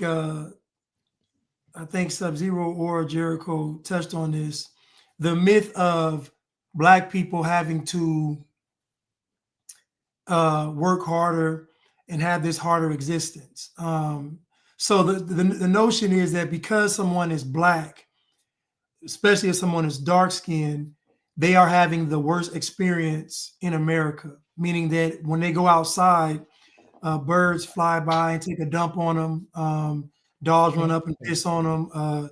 They run out, they get arrested by the police. People won't let them walk into this. Like they paint this picture as if their Black existence comes with so much hardship. And so even though Black folks don't ever experience this, they still echo these talking points. And that goes along with what Sub-Zero was talking about. When we talk about Satan and Black folks aligning themselves with Satan, Black people are lying. They're lying about having to work twice as hard. They're lying about how hard it is in America for them. They're just telling a bold-faced lie. And so we fast forward, Black people have convinced the world that they are experiencing all of these hardships and they're going through all of these, pains and situations. And now you see that, no, Black people have a great life in America, so much to where they can literally sit back and do nothing and get rewarded for it. So clearly, the Black experience in America is a very good experience, no matter what shade you are. I wanted to ask the question, who do you think is more likely to be a Republican? Do you think a dark-skinned Black person or a light-skinned Black person? Do you think that plays a part in how they view themselves politically based on their skin color? That's a really good question. Now I'm trying to think about all like the Black Republicans that I know. I think probably darker skinned Black people are probably more maybe more in touch with reality when it comes to, I hate to say it like that because I know there's think about Ebony, like look at Ebony, but I think there's a security, if you will, that like I never felt like I wasn't Black enough. You know what I'm saying? So there was a security that I guess I had, in not having to deal with that part of it, to having to prove myself. So it's like, you think it's more complex? Like, okay, you got light-skinned Black people that are Black, that had both parents that were Black. And then you got biracials, which they're a little different than somebody that's Black that had two Black parents, but they're bright on the brighter side. So I think that may factor in because the person that's bright, to me, I really don't care about lights. This is a new phenomenon as I got older, especially men. If you my boy, we cool. I didn't care if he was light, dark. We didn't really care who we played ball with, whatever. It didn't matter. But when women, certain dudes had preferences. My preference was the complete opposite. I preferred the dark skin, tall. That was me, So, but you had that. But when it comes to being Black, I think I wouldn't say, because then on top of that, when you do that, now you're getting a smaller percentage of Black people. So I think really, this is just my personal opinion. I think most of the time when I see a Black conservative, they're a believer. And it influenced their political leanings. And that, you can't really gauge that by color. That's just who God chose to call. And once that happens, then you see, okay, if that's what happened to Chad. Chad talked about, I'm a believer, and then I look over here and I see, wait a minute, they out here talking about gender affirming care. I know this is not a God, right? And you know it. And yeah, but they're racist. Yeah, but the platform of the Republican Party, and I never understood this with the typical black person. The platform of the Republican Party is not, we're going to be racist to black people. It's, we're going to cut taxes. We're going to make it where if you're the best, you get the job. Black people hear racism, but then a Democrat can give you policies and outright say out their mouth certain things and certain assumptions about black people. You're not smart enough. You're not strong enough. You don't have the critical thinking skills, and you don't get offended. And it's weird to me, but that for some reason that that reassuring and reaffirming their victimhood, that's that warm blanket that they're wrapped in. You know, the Republican, the conservative way of life is kind of cold out there. You know, you got to create your own. You got to build your own. You have to support your own and your family or yourself or whatever. It's on you. And if you are successful in whatever endeavors, you get all the accolades. And if you fail, hey man, you fail. Try it again. Try something different. But the left, it's no, don't. Hey, come on, don't get out there. It's cold out there. It's still dark outside. It's early. Get back in here. All right, it's warm. It's not your fault. Here you go. You hear suckle from this engorged federal teat. Here you go. I got your education, your kids' education, your housing is taken care of. If you can't make it, it's not your fault. It's some white man. Where is he? Don't worry about that. I've never seen him. Don't worry about that. He's out there and he's keeping you down. Stay right here. I'm going to take care of you. If anybody says anything about you, don't worry. I'll breathe fire on them and tell them that they're racist. We'll try to get them fired. We'll try to ruin their livelihood and cripple them financially. Don't you worry about it. Well, those schools, you know, they're really nice schools. I can't get into it. Don't worry about it. How many SAT points do you need? I got you. I'll spot them to you. But that Asian they kid only scored took that so far because I noticed that none of these people who just love the black folks and just, you know, they just want to baby them and just, you know, come into my bosom, you know, like Rachel Maddow. When Joy Reid was canned the other day, she was like, oh my God, my company is so racist. I don't know what to do. But I didn't see her give up her job. I didn't even see her take a pay cut.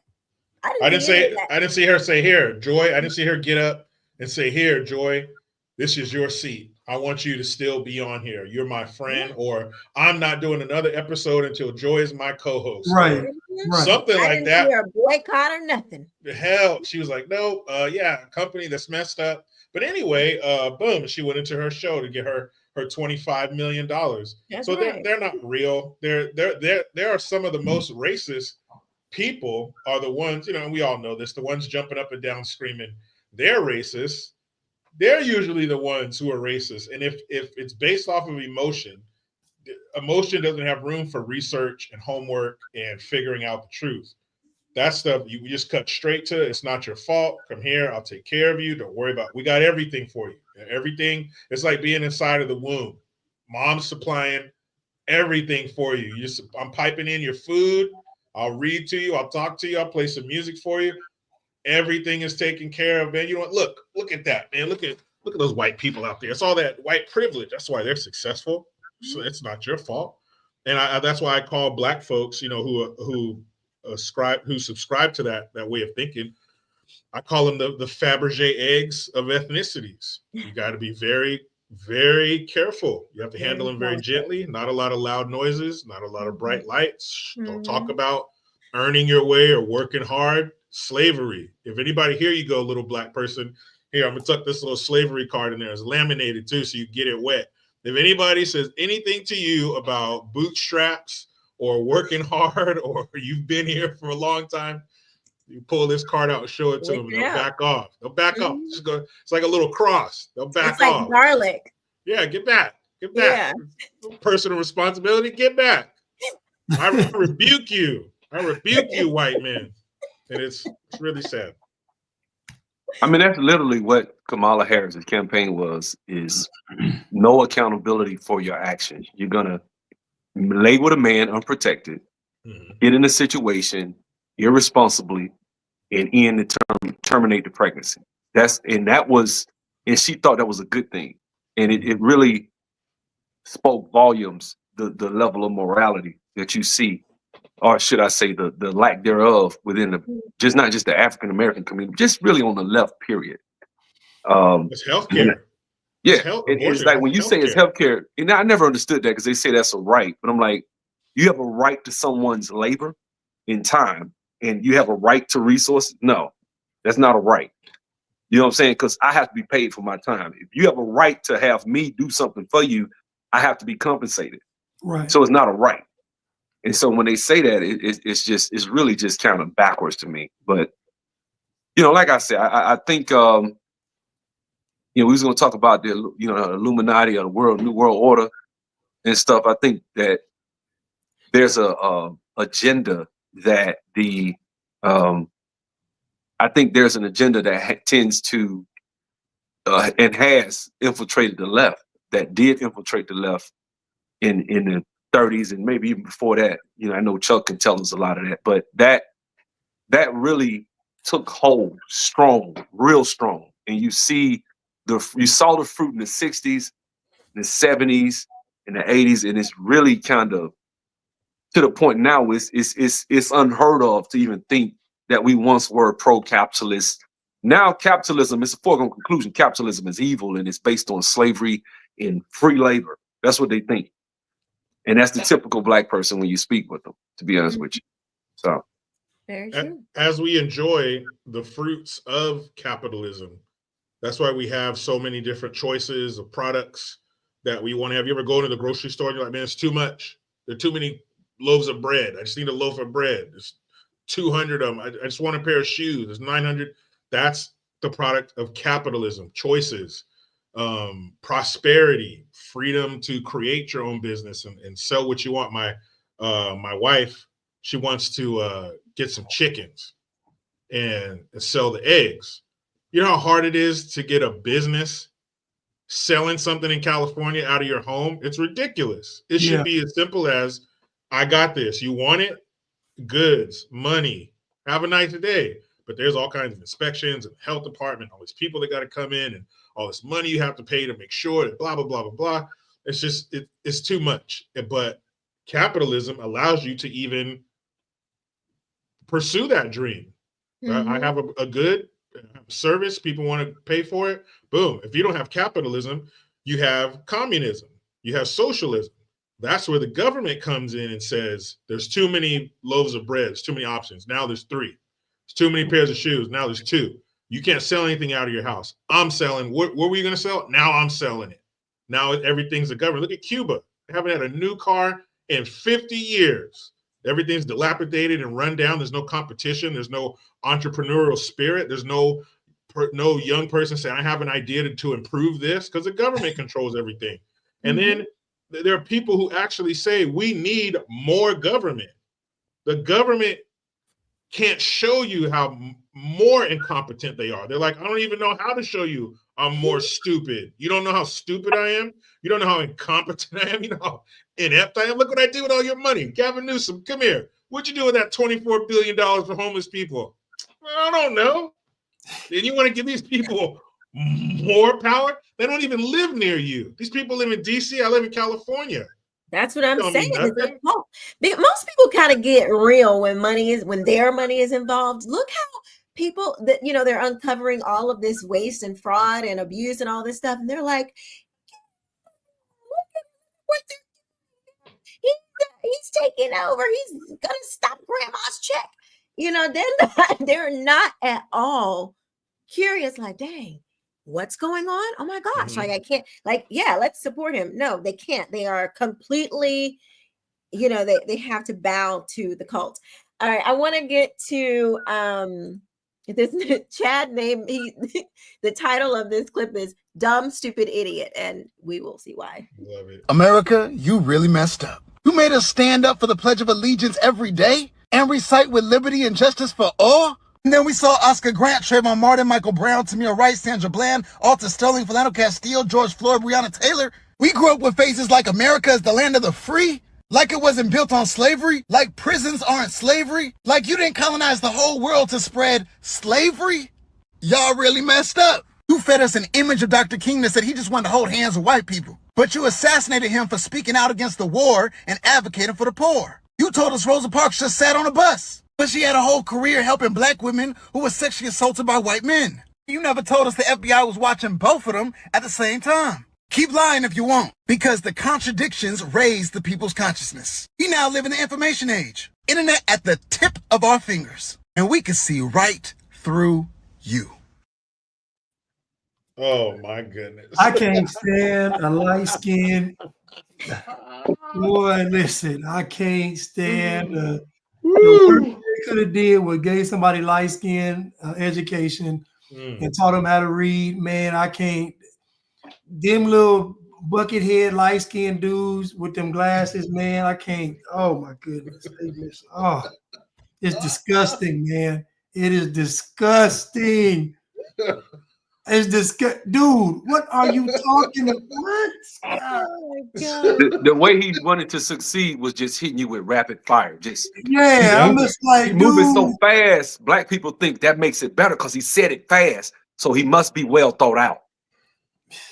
Yep. Like when Sandra Bland was shooting at the cops, she was the one. Honestly, this is my opinion. If you go listen to the tape the night of Sandra Bland's shooting, the boyfriend said Breonna she was Taylor. the. Breonna Taylor. Breonna Taylor. Yeah, The boyfriend said she was the one shooting. Yeah, he did. Then 6 months later, he said he was shooting. Right. I was like, it stands to reason she probably was the one shooting. That's why she got hit. Because they returned fire in the direction where the gunfire came from, which is probably why she got hit. And when they went to the police station, he said that the knocking on the door, he heard it and he thought it was her ex-boyfriend. Because the whole thing was it was a no-knock warrant and they just busted into place. But when the police interrogated him, he said that he heard the banging and they thought it was her ex-boyfriend coming because he would come late at night. You know, it was like 1 or 12 and 1 in the morning, whatever. But yeah, so that whole thing was. I don't know what kind of. I mean, you're with a woman whose ex keeps coming to the house. What he said late at night. Like, okay. But honestly, I think he had his dope over there. He had because like I think he was going there because he had something over there. I don't think he was just going there just to go over there. I think it was a reason. And also, if you listen to the tape that night, no knock against the brother, but he sounded kind of feminine. So true. Yeah, he might have been her boyfriend, like one of her homegirls or something. Right. I was just gonna say they weren't together. Just the fact alone, you with this girl, but another man keeps coming by the house. Like I could just only imagine, like after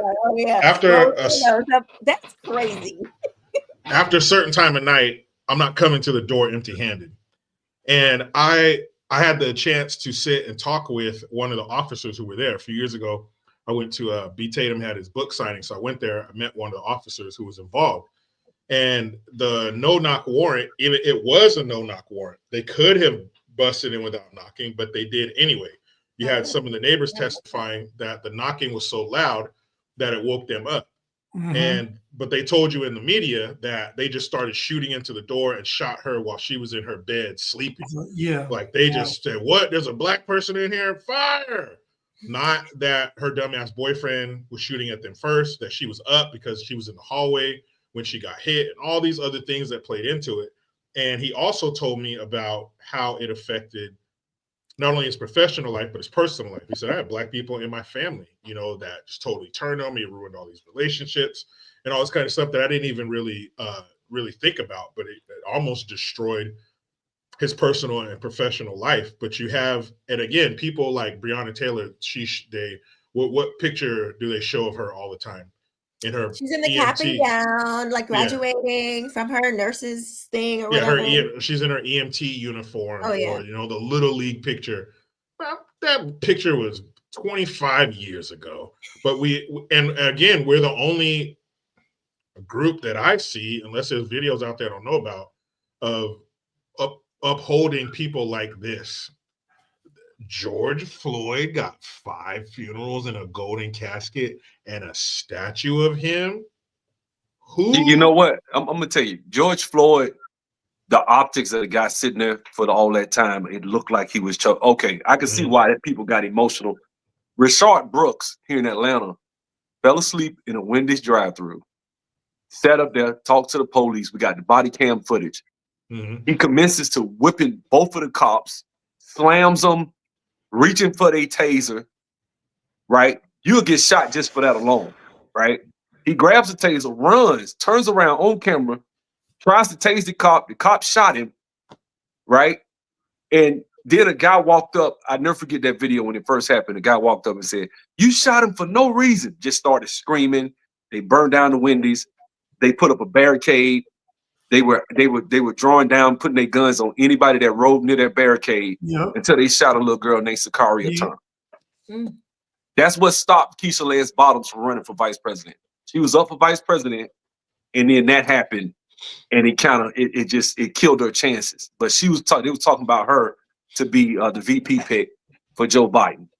But because of that shooting, I got kind of wind through the people I know that it kind of broke her heart, because she felt responsible, because she would always tell the police to let them put that barricade up. The cops was gonna go over there and try to break it up, but she kept getting on to the police because it was politically the thing to do during all this race ride 2020 mess. And that's what, it cost that little girl her life, And I just feel like at the end of the day, when you look at that it's a lot of videos where you see people getting shot or doing stuff, and I'm like, bro, why didn't you just follow direction? Most of these videos just do what the cop tell you. Yeah, the cop, okay, he wrong. He hit you. He talked to you disrespectful. Do what he tell you. Just do what he's saying. You'll make it home. Even if do what he said. If you're gonna kill me, you're just gonna kill me in cold blood, because I'm gonna do exactly what you tell me. This is the way it's gonna be. You're gonna have to just come up. What most reasonable people do. Yeah. It seems like now it's kind of a flex to not do what the police tell you to do. Like you had that guy, the football player guy, just driving all crazy. And then once again, I'm like, look at what they're doing to me. Oh, Tyreek Hill. I forget. Yeah, I don't know who these people are. Yeah. In our group chat the other day, Chad had said something about what was that thing? He said it was a football term, and I was like, what the heck is that? Audible. He's like, I'm gonna do an audible, and I'm like, I thought he mistyped or something. I'm like, I don't know what. No, that's when you change the play when you're already ready to go. They were laughing at me in the chat. But this is what I was gonna say. Even other groups, let's take white folks for example. They like Kim Kardashian, she's not out here brutalizing and traumatizing neighborhoods. She's just she's and they don't even want anything to do with that. You don't see them bigging Kim up, yeah, that's our girl. Woo woo, go. No, she is, I would say that is less worse than killing people and stuff like that. But you don't see them bigging her up, and she's nowhere near, all the Sukianas and the Sexy Reds but they don't even want anything to do with that, because they don't look upon that as something to, lift up. I call it an immune system. What's that? I call it an immune system. It's like we don't have one. It's like, they say when you got AIDS that you don't have any T blood cells, whatever they say. And so a pathogen can come in and do whatever it wants to do. And that's what the Black community is, just like a city with no walls. And anything can come in and out. And I didn't mean to cut you off. I cut you off. Go ahead. But that's very insightful. That's a great. I like that girl, Vicky, that white girl who talks all ghetto. Look at how they treat her. You don't see no white folks say, "Go, girl." Oh yeah, I like the way you talk. Man, they talk down to her so bad and treat her like garbage because she does that. And that's what we need some of. We need to shout down the idiots. When LeBron James gets on Twitter and says, "Oh, they're hunting black people," and he's worth $500 million, man. If you don't shut your ass up, stop telling people to be a victim. Why don't you write a book called "Let Me Show You How I Did It"? Let me show you how I got to Bel Air. Remember when he said something, until I see proof, this never happened. But remember when he said that he alleged that somebody painted? Come on. How do you get into that neighborhood? Number one, I guarantee you there's a guard, there are multiple guards there. You are not rolling up in LeBron James's neighborhood willy-nilly. I got my wife's friend. She lives on a golf course and she has a guard. There ain't no celebrities there. It's a nice area. They have a guard. They don't let you through until you tell them who you're visiting and what their address is. And if they need to, they'll buzz that person to verify that you're supposed to be there. So I can only imagine, forgive me for assuming, I can only assume that the security to get into where LeBron James and his ilk live at least is strenuous. So you mean to tell me somebody got into his neighborhood, to his house? How do you even know which one's his house? You got to his house. That's what I was going to say. How would you even know which house is how do you LeBron? know? How do you know which is LeBron? Does it say LeBron James on the gate? Does it say I don't have a high school diploma on his front gate? How do you know it's his? So you get in there. First of all, you found his house. You made it in the neighborhood. Now you're going to take out a can of spray paint and write the N-word on his gate. And nobody saw it. How'd you get out of there?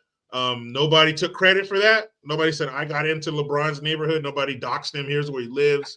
Here's my artwork. You did all that. You don't want anybody to see that. You just wanted that was just a private message to LeBron. You wanted him to get that, nobody else. It's a bunch of nonsense. And switch with me any day, LeBron. When the cops got there, it wasn't like erased. There's no pictures? Yeah, so when the cops got there, it was already washed off. Yeah, he had his people clean it. But my thing is this: let's say somebody did do it. Let's say it happened. Okay. I always ask people, did they stop you from empowerment? Like, did it? Like, you're gonna, because I do look. There are racist people, right? Sure. They exist. I've ran into them. They can't stop you. What can you're gonna run into people that don't like you? They're gonna try to stop you. They might be black. They might be white. They may not like you because you black. But at the end of the day, I always say this, you look at Joseph in the Bible.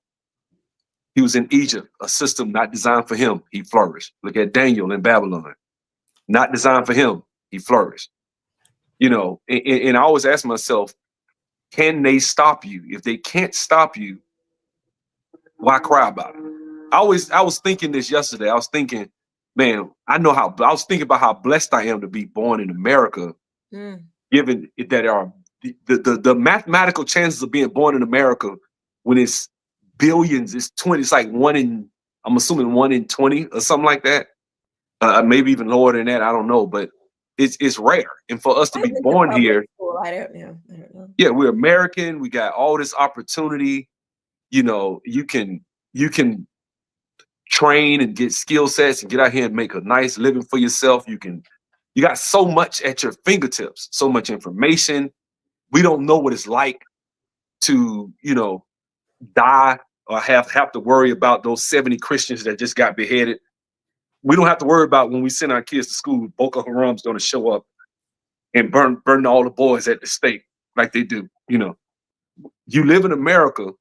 Not only do you live in America, you make up your mind. Anything you can have. You can have anything you want. And so for me, when I hear this systemic oppression talk, it really makes my stomach hurt, to be honest with you, because I don't have a lot of patience for people like that on my channel when they come over there and, I'll put the link. I'm like, come on up. I put the link in the chat. Come on up, and then they come and it never, not to say I'm just the best debater, but it's not based on anything substantive. It's not based on, no one is stopping you. No one cares. And I always tell people, especially white people ain't thinking about you. They don't care about you. Nothing you think that the white man's trying to stop me. He trying to worry about paying his light, gas, water, putting his kids through school, keeping a roof over his head. He's not thinking about you. And if you can show him where he can make some money, he'll do business with you, regardless of your skin. I've been doing business in America for years. And it's not, a lot of times we give race too much credit to where it hinders. Like, black people are shackled in them. I always call black people house Negroes. I mean, and the reason I say that, you got the field and the house, right? In the field, he wanted his freedom, but he knew when he left, he wasn't going to get free clothing, free shelter, free anything, but he had his freedom and he valued the freedom. The house Negro wanted to stay because he wanted master's resources. He and this is what you hear with us with the whole Doge thing right now. We're whining about resources. You claim that the system is designed for you to fail. You claim you want reparations, but they're stealing billions of dollars. How they gonna give you reparations? Or if they steal it, you got to at least catch the money first. It doesn't be like it just. I'm like, are you thinking? Like you're not really. That's what I'm saying. So I have thought about this a lot. Like it really hit me when I had people who all my life that I have known them have talked about how God can do anything and there is nothing too hard for God and all of this stuff.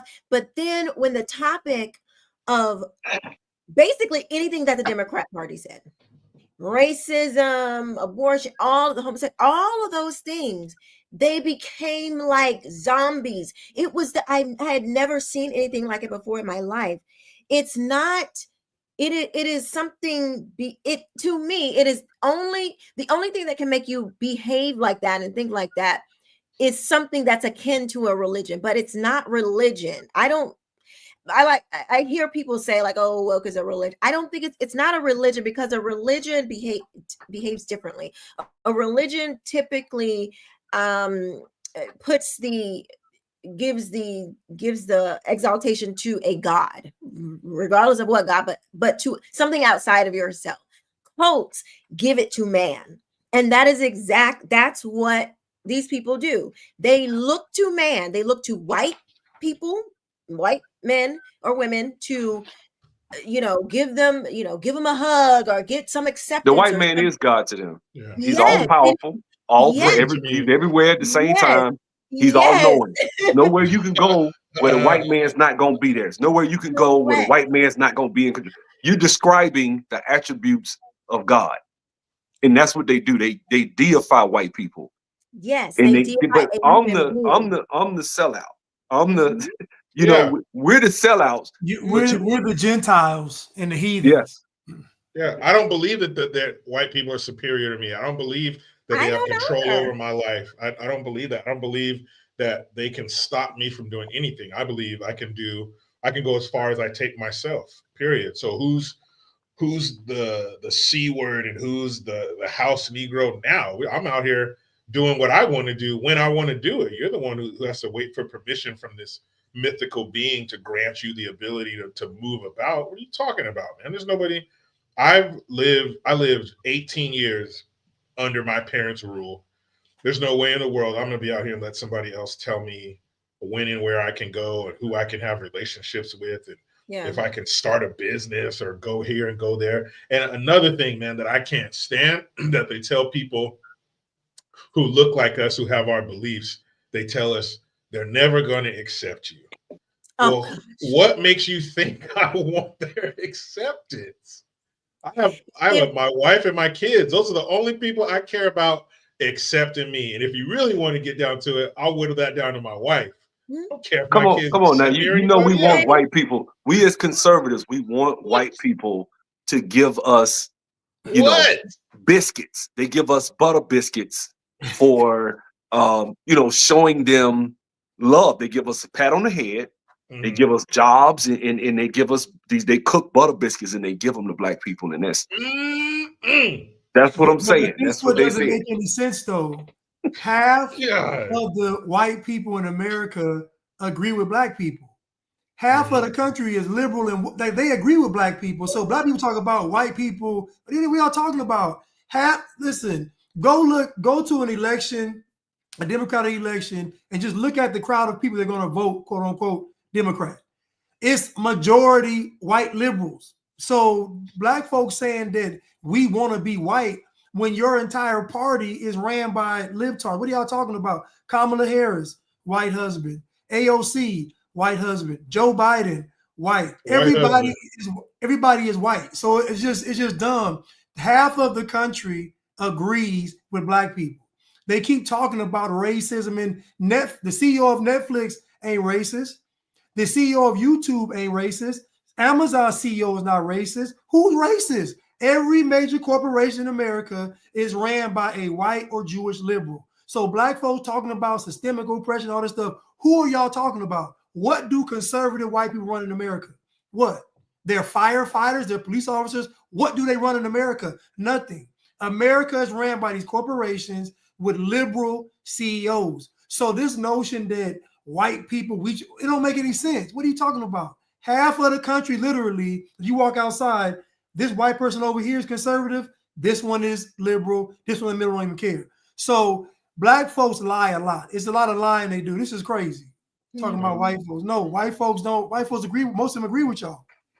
And that's again what I say. Why I say it's not about race either. It's about party. Because if white people are so bad, why did y'all run and vote for Joe Biden? 81 million votes. Then he's white. He picked a bad white person. He didn't pick a good white person. He picked a bad one. Blanche, will you read the super chats for us, please? Jesus loves you. God bless the chat. Jericho, Blanche, Jericho, Sub, and Quisha. Thank you. Jesus loves you. Thank you. Martian Coon. Shout out to my boy Sub on the panel. But if you're light-skinned, it seems with other blacks, you have to go out of your way to prove your blackness. True. And you know what you all, I feel like, honestly, there is a lot of hidden envy and jealousy for the light-skinned blacks. I do. I feel like they put pressure on them in the community because they secretly wish they were lighter skinned. They're not going to ever admit this, but I've talked to plenty of black women that want to mix. They want mixed looking children. So I don't know. I think that there is some hidden, wanting to quote unquote be lighter skinned. In my opinion, they lie about wanting to be darker. But here's my thing, though. This is one thing that I used to absolutely hate. Just because you're a light-skinned woman does not mean you're pretty, okay? Because I done seen some light-skinned women that gets on my nerves, like, oh, she bad because she red. I'm like, she looks like a foot. Right. Okay? Like, I am so sorry. She ain't bad. Like, you just want to date somebody lighter skin, which is fine, but just say that. Like, don't be like, oh yeah, she's all that when she looks anyway. I'm sorry. Like me and my boy be like, she just light skinned. Like, you know what I'm saying? Like, she just like, yeah. If she had to have any, if you're going to give her something, okay, she's light skinned. There you go. That's it. That's it. Nothing. Stephen Carter, good show already. Thank you, Stephen. Cruise Missile. I'm from NYC, and when it comes to Kaepernick, I know a Pakistani when I see one. Bro, he sure does. He looks like Swiss beats. He does look like Swiss beats. Gigi Ryder, those Jesse Williams clips are something. How he sees his stature, all that hidden white supremacy and the invention of whiteness. I have rarely heard negative racial chatter. Ex Delusions. Oh, example, Delusions. Oh. Yeah, how does it work when he goes home to his white mom? Does she agree with that? That's my point, Jericho. She was there in the crowd. That's my point. She agrees. That's my point. But you know what, though? I know what I find crazy about people like him and all these black people that are so-called black people getting these positions. You take money from these white folks. Then you take the money and then turn back to them and tell them they ain't hit, they trash. Like what's his name? Everybody thinks that what's his face? Kendrick Lamar did such, he parted the Red Sea for Super Bowl halftime. Goodness. And he takes this show, and like you got 200 million people watching you, and you want to tell them they ain't hitting them, they trash and they're all racist. That's like, it's kind of, I'm like, well, I mean, they kind of put you on a platform, though, fam. Like you know what I'm saying? It's like if you're gonna, it's like when they make these movies and they say, I'm gonna make a movie, a pro-black movie with white money. Like, make it make sense. You're gonna take the money from the white folks, make the movie that's gonna tell them they racist and they trash and this and that. And but you took the money from them. Yep. So it's gonna be certain things you're never gonna say, even in that you really don't want to go in on, because certain people you can't talk about. Right. So I can't stand this. It's hypocrisy, because if you tell those same people to point out certain things, certain inconvenient relationships with black people and other ethnicities or groups, or you know, like with the alphabet community or other communities, they'll cower, they'll cower and tuck their tail and run. They're not really cut like that. But you only can sit and talk about white evangelicals, and that's, you know, that's the bad guy. And what does the crowd look like from Kendrick Lamar on stage? What do all the faces look like? 99% white. 99% white. All white kids. All white. All white kids who pay top dollar to come in here and get told how bad they are for being white. I remember one time. Oh, go ahead. I was just saying, I would be embarrassed to, you know, spew all this racism to a sea of like white people that you're talking about. Like, I wouldn't. How do you insult your fans like that? And as a fan, why would you keep paying for it? I guess that goes back to what Blanche says. Like, yeah, that's my Keisha, that's my point. They agree. I'm an okay. They agree. I think he's also saying, you give my life meaning, because what you think about me hurts my feelings, and I want you to know it. So I'm not going to talk about all the other things I could talk about. I'm going to talk about racism, because what the white man thinks of me, because the white man is God to these people. He just is. And so if God thinks, then I can die. I can die in peace because God blessed me. He liked me. He gave me a hug. He validated my existence. That's what this whole thing about whining about racism is about.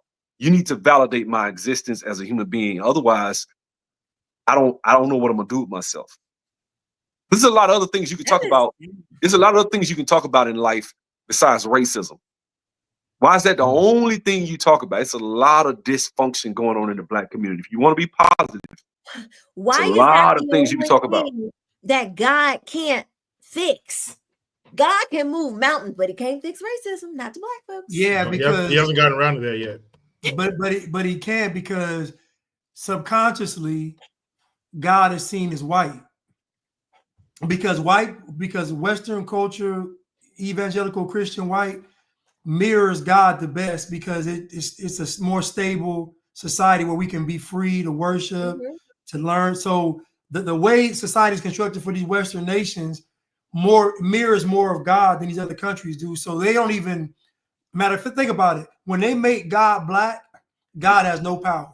When they make Jesus black, he has no power. Think about it. When they talk about God being black, it's never in a dominion type of mention. It's always like God is black and we black, and you know, we suffering down. He in the struggle too. Yeah, you know what I'm saying? But it's never God is black, he got all the power. No, it's always God is black, and that's why we struggling. But white culture, if you want to call it that, is seen as God. It is. Sub-Zero is 1,000% correct. And I'll be talking about that, how they view God and white people. And so they're really against the Bible for that very reason, because the quote unquote white man gave them the Bible during slavery, which don't make no sense to me, because I'm like, well, the white man really hated y'all, he wouldn't give y'all nothing. He didn't have to give y'all no Bible. He could have gave y'all nothing. Like, just let y'all do nothing. No, not read, not do anyway. I mean, I don't understand that though, because it's like, okay, so you know about, was it Queen Goody in African history with the church Abyssinia, the Coptic church? I mean, we're talking going all the way back to like 1st, 2nd century. You got King Nzinga. You got people that got captured in his kingdom all the way down in the Congo early. We're talking about in the 1700s, 1600s. And when they got to America, they went to court, proved they were Christian, they were set free. So Christianity was all over Africa way before the transatlantic slave trade. And so you really haven't educated yourself. It's funny because, you know, these are the same people that sit there and talk ad nauseum about Nile Valley culture and King Taharka and all this stupid, you know, I got this melanin, so now I'm a Power Ranger and I can do all these things because I'm black. And it's just like, bro, you that's all you know. It's like, you know that piece of history, but then when you start bringing other things into the fray, as far as, well, the church, it's not as black and white. It's just not. Carthage, St. Augustine, these are black people. Tertullian, a lot of these were black. These were black people. So they was St. Moses, St. Maurice, people all over. We got our fingerprints as black people all over the Christian faith. So when you say these things about the white man, you're ignorant, in other words. And you know, when you start bringing it down, like, really, to be honest with you, I say this all the time. If you think that black people used to think Jesus was white and they worship white Jesus, well, guess what? When they thought Jesus was white, they had better family structure. They stayed married. They had kids in wedlock. Probably need to go back to thinking that. If that's what you think, right? If that's what you think, that, well, they worship white Jesus. Yeah, and guess what? Granddad and grandma stayed together. They put some values in their kids. Granddad had a trade. They shamed a man if he didn't take care of his kids. That's what they did. Now everybody's woke and conscious. Now everybody's twerking in front of their kids at their birthday party. Oh man, that was the most disgusting stuff. They had some woman twerking on like a 6-year-old. Man, I saw that. Man, that's so disgusting. If that were a girl and that was a grown dude, they'd be curb stomping that fool. But you know, you're right. You're right, Blanche. The white people supposedly hate us. They hate us so much that they brought us here to America to torture and rip our families apart. But then they were like, here's everything. I can't stand y'all, but here's everything you're going to need to be in society. Here's how to read. And then, you know, when they say we were just slaves, that's it. They brought us over here. The white man somehow found us over there in the country he's never been to, found us, brought us here, and we were just in the fields. We either picking cotton or tobacco, nothing else. We did nothing else. Supposedly we didn't help build America. We built America, but all we did was pick cotton and tobacco. That's it. No shipbuilding, blacksmith, gunsmith, doctors, raising horses, breaking horses, all the things you need to run a society, working at the docks, the ships, all that kind of stuff. We didn't do none of that. Just Kunta Kinte, straight to the plantation, cut my foot off. Now I'm wearing Jordans, and nothing's changed since 1950. I do have to go. My kids are getting ready for school tomorrow. So, you know, Dad's got to go be the bad guy, which I'm totally fine with. But I thank you guys. Appreciate it. Nice meeting you, Sub. Blanche, good seeing you. Quisha. Quisha, always a pleasure. I appreciate you guys. Peace. All right. Drew B. The zealous behavior from light-skinned blacks, biracial folks remind me of white guilt. They be doing the most. That's a really good, I thought that was a really good observation. It is white, light-skinned guilt, I guess. Light guilt. Yeah, light guilt. Khalil, God bless the CTTC family, Blanche, Quisha, Jericho, and Sub-Zero. You don't have the cards. Keep up the great work. Okay, I won't interrupt. Go ahead. Sir Tice, but Jericho, all people have access to painters to remove slurs at 5 a.m. before the police arrive, and no pics taken during the NBA finals.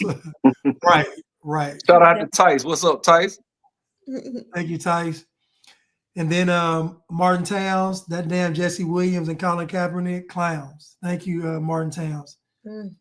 Kaepernick should be, you know what? Kaepernick showed a little special where he had the NFL combine like an auction block, and black folks was just reposting this, going viral. And I said, do y'all dummies realize the combine got white people there too? Are y'all stupid? Do you understand this? All the NFL players there. It ain't just black players going through this. Like black people.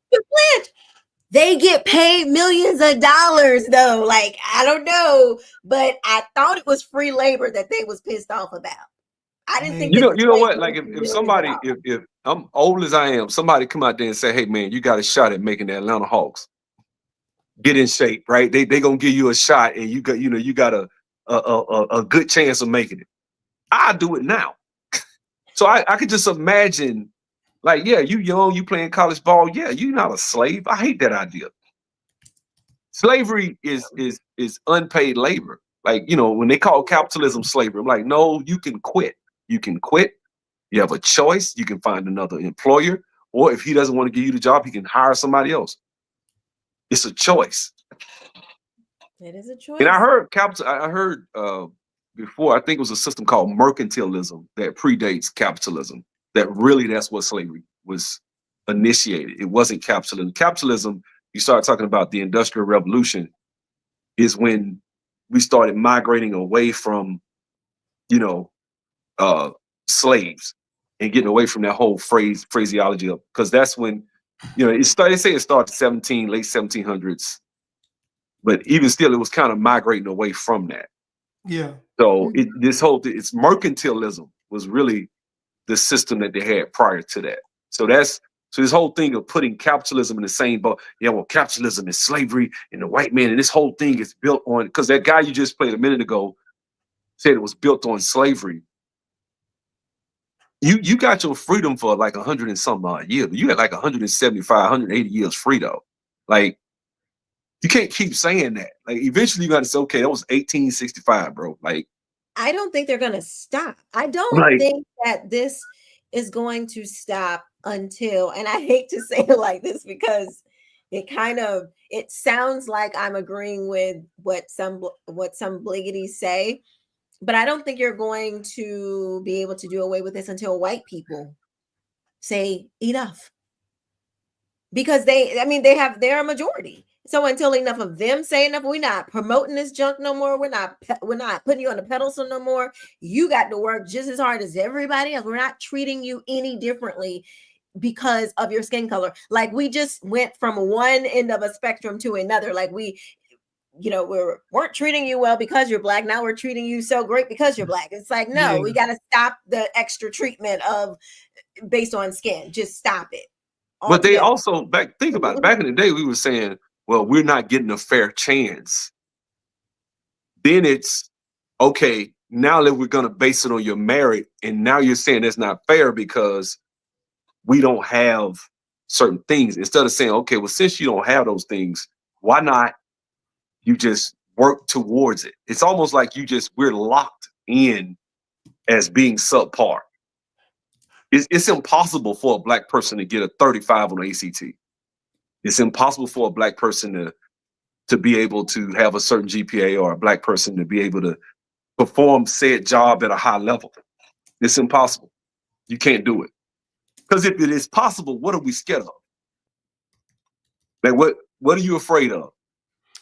Well, they're afraid of, first of all, if you think about it, they've mastered every aspect of society being influenced by racism. So the standardized tests are racist, the schools are racist, the politicians are racist, the police are racist. They've mastered every aspect of their existence being influenced or affected by racism. So them not passing the ACT just means that it's a flawed test. Matter of fact, why do we even have tests? Then they're gonna go back and say, well, tests started when the white man wanted to see how much somebody knew, and that was racist. And it just keeps spiraling and spiraling. At the end of the day, I go back and I say this: Black people are afraid of competition.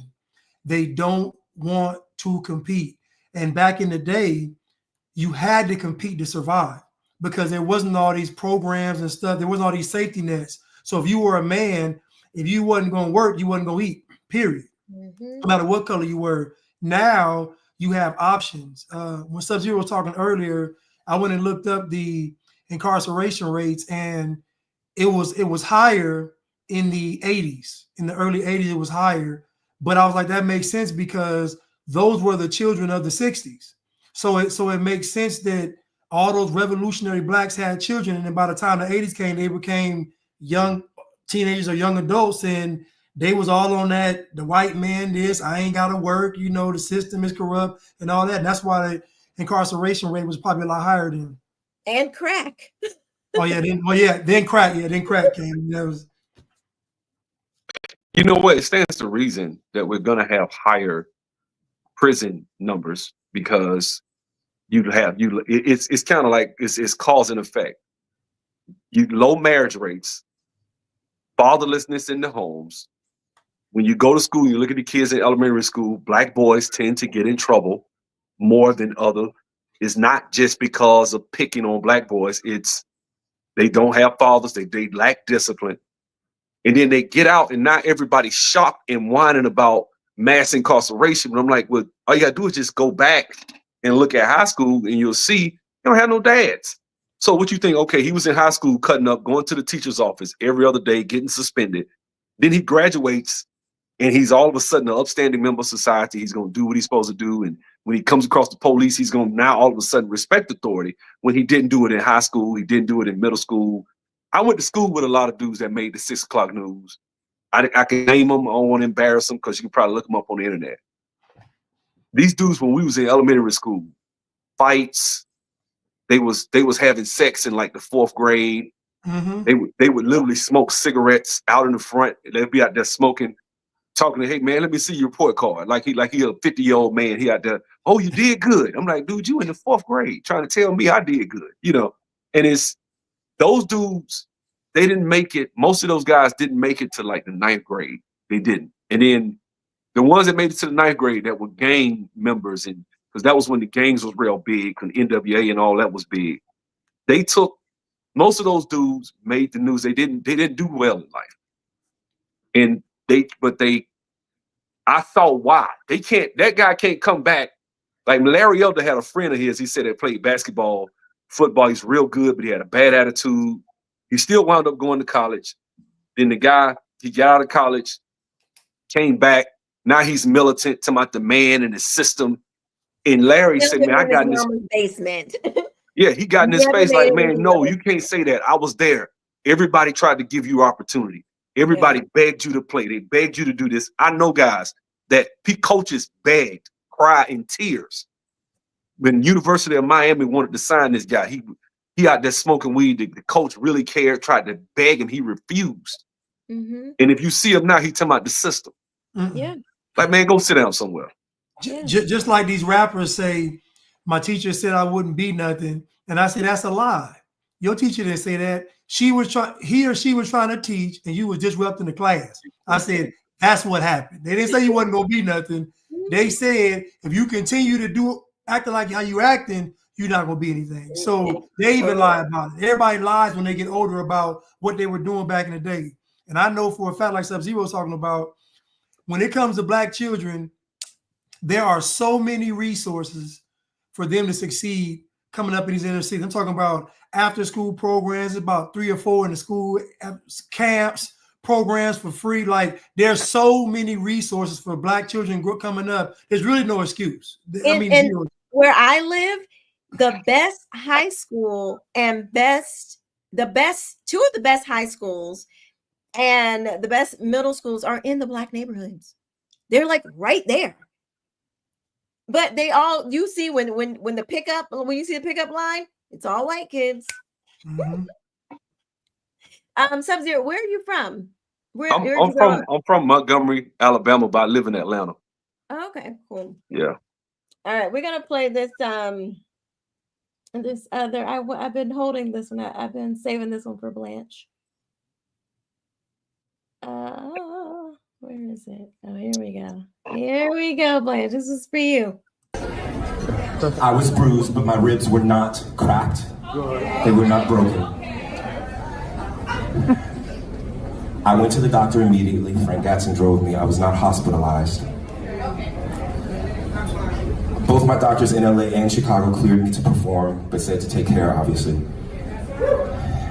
And above all, I fought the back.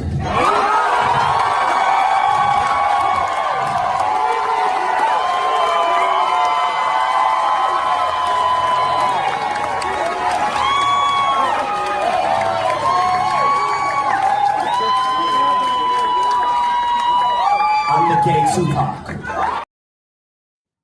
Keep the light alive. Keep the light alive. You know what? I got a story about that. My wife sent me that right when it happened that day when they said that he got the noose around his neck, and I instantly told her I don't believe it. Yeah. You know.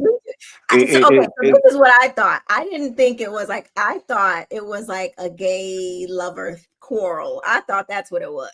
And I was like, ain't no way you're out at 2 o'clock in the morning on the coldest day and then you just get beat up by, I didn't think it was, he was trying to, create some race narrative. I thought it was like some gay sex lover thing.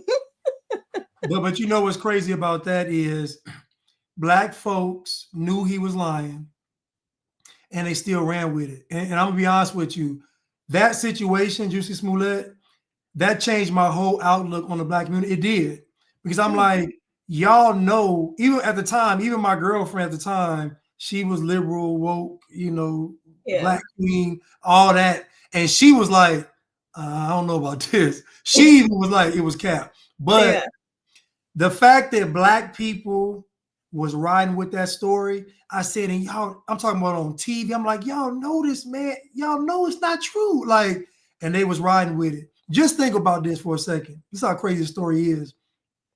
What two racist white men would even watch the show Empire to even know who you even are? Why would they be watching that show and then know your character? You mean to me they went through all the characters, Lucius, Cookie, and just, I said, and then what two racist white men are going to be driving around randomly looking for a Black person to assault? It just like doesn't make any sense. I'm not saying it's not possible. And a rope. I'm just walking down the street. And then the first person to come to your house, they don't do anything. You leave the noose on your neck. It looks like a basketball net. You leave it on your neck, and you call some more police officers to come look at the noose on your neck. But the crazy thing about the story is you done been beat up, dragged, bleach tossed on you, fought back, all this stuff. But the foot-long sandwich was still intact. He kept the foot, like, how did you keep the foot-long sandwich intact through all of that? It's crazy. Boy, because somebody would have been beat with a foot-long that night. That's what I'm saying. Like, it's crazy. And Black folks just, man, it's MAGA, it's Trump. I was like, y'all are crazy. I wasn't even on what I'm on now. I was like, that's crazy. If anybody, if a game is being ran or a lie is being told, Black people are believing it.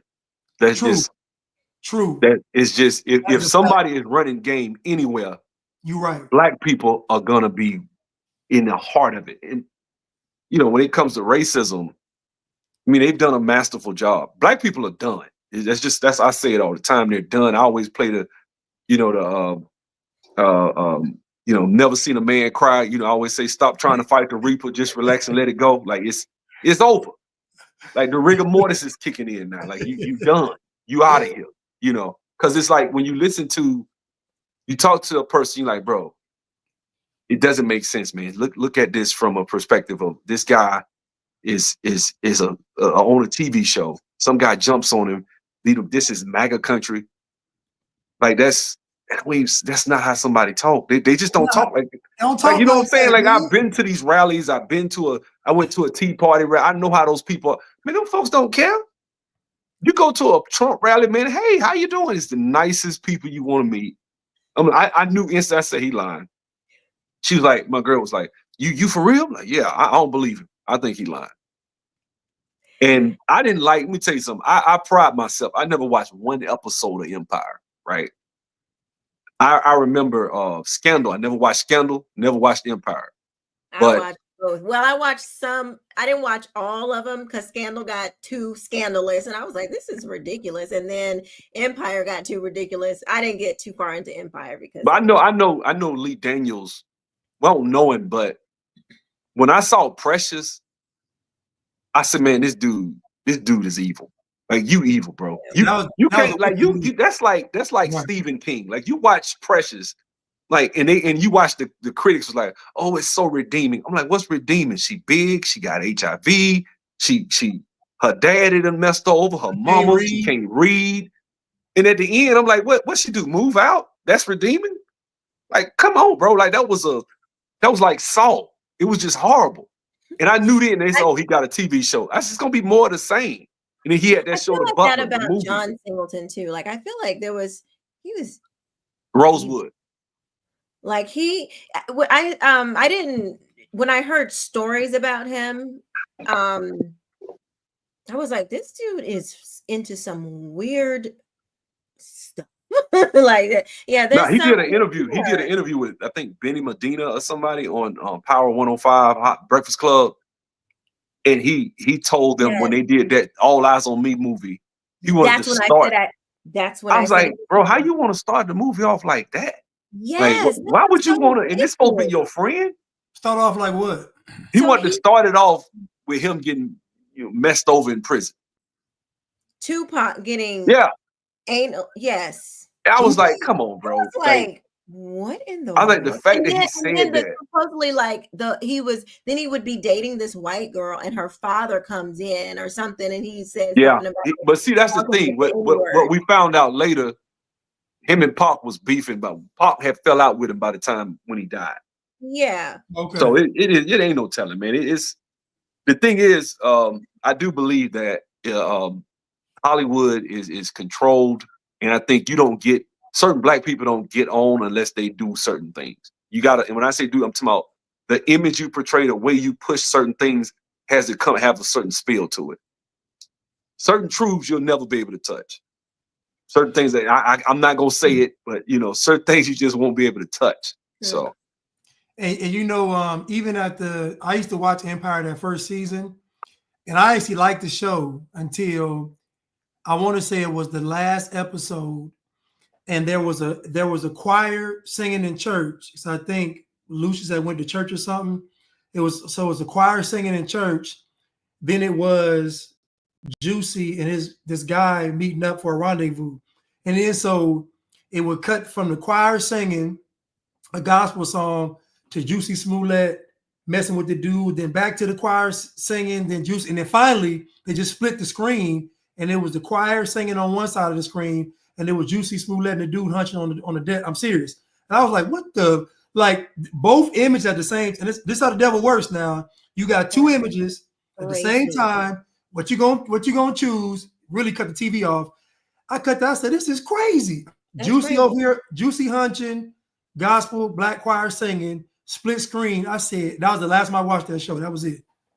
I'm gonna tell you like this. That to me is one step away from being a person that mess with children. That's how I look at it. I say that perverted, yeah.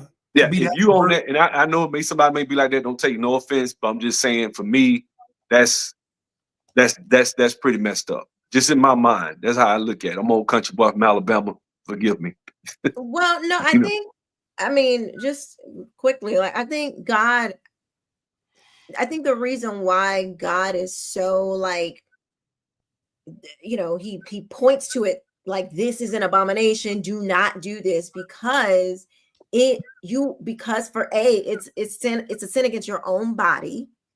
It's like, if you're gonna play somebody, don't play yourself. You know what I mean? Like, don't play yourself. And then, all the things that come with, with that.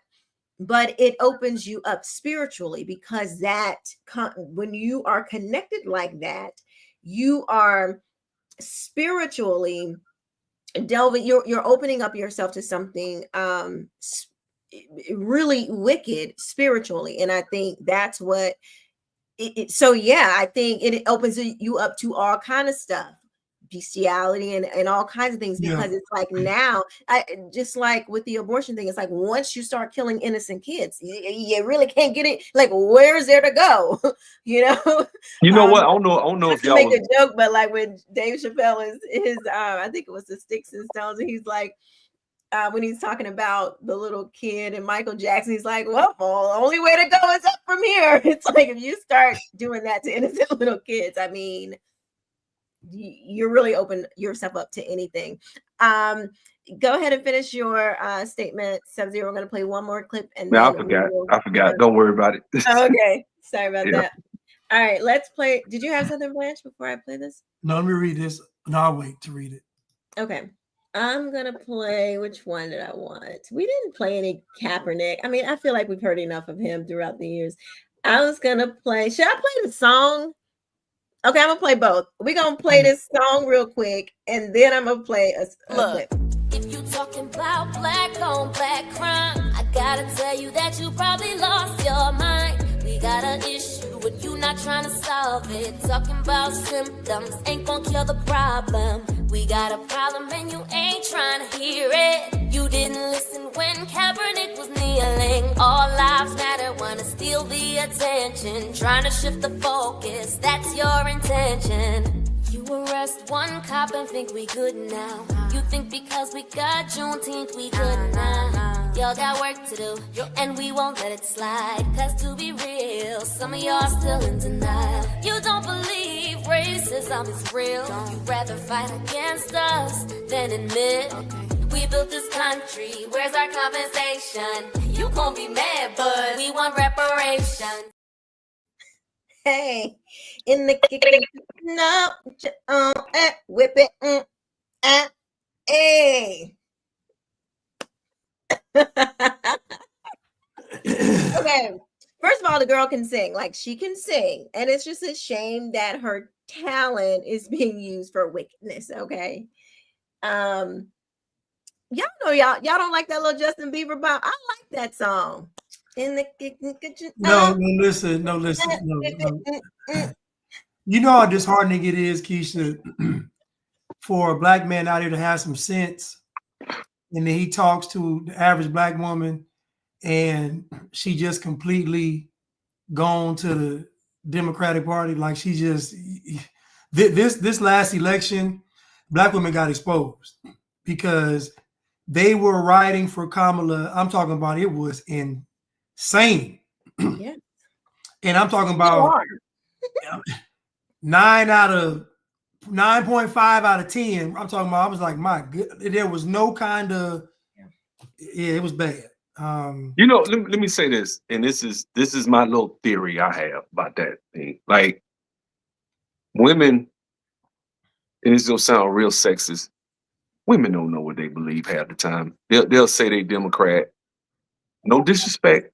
You know what you believe. You conservative, you well thought out. I'm not talking about the conservative, but 99% of the time when a woman says she's a Democrat and she black, she's not well thought out.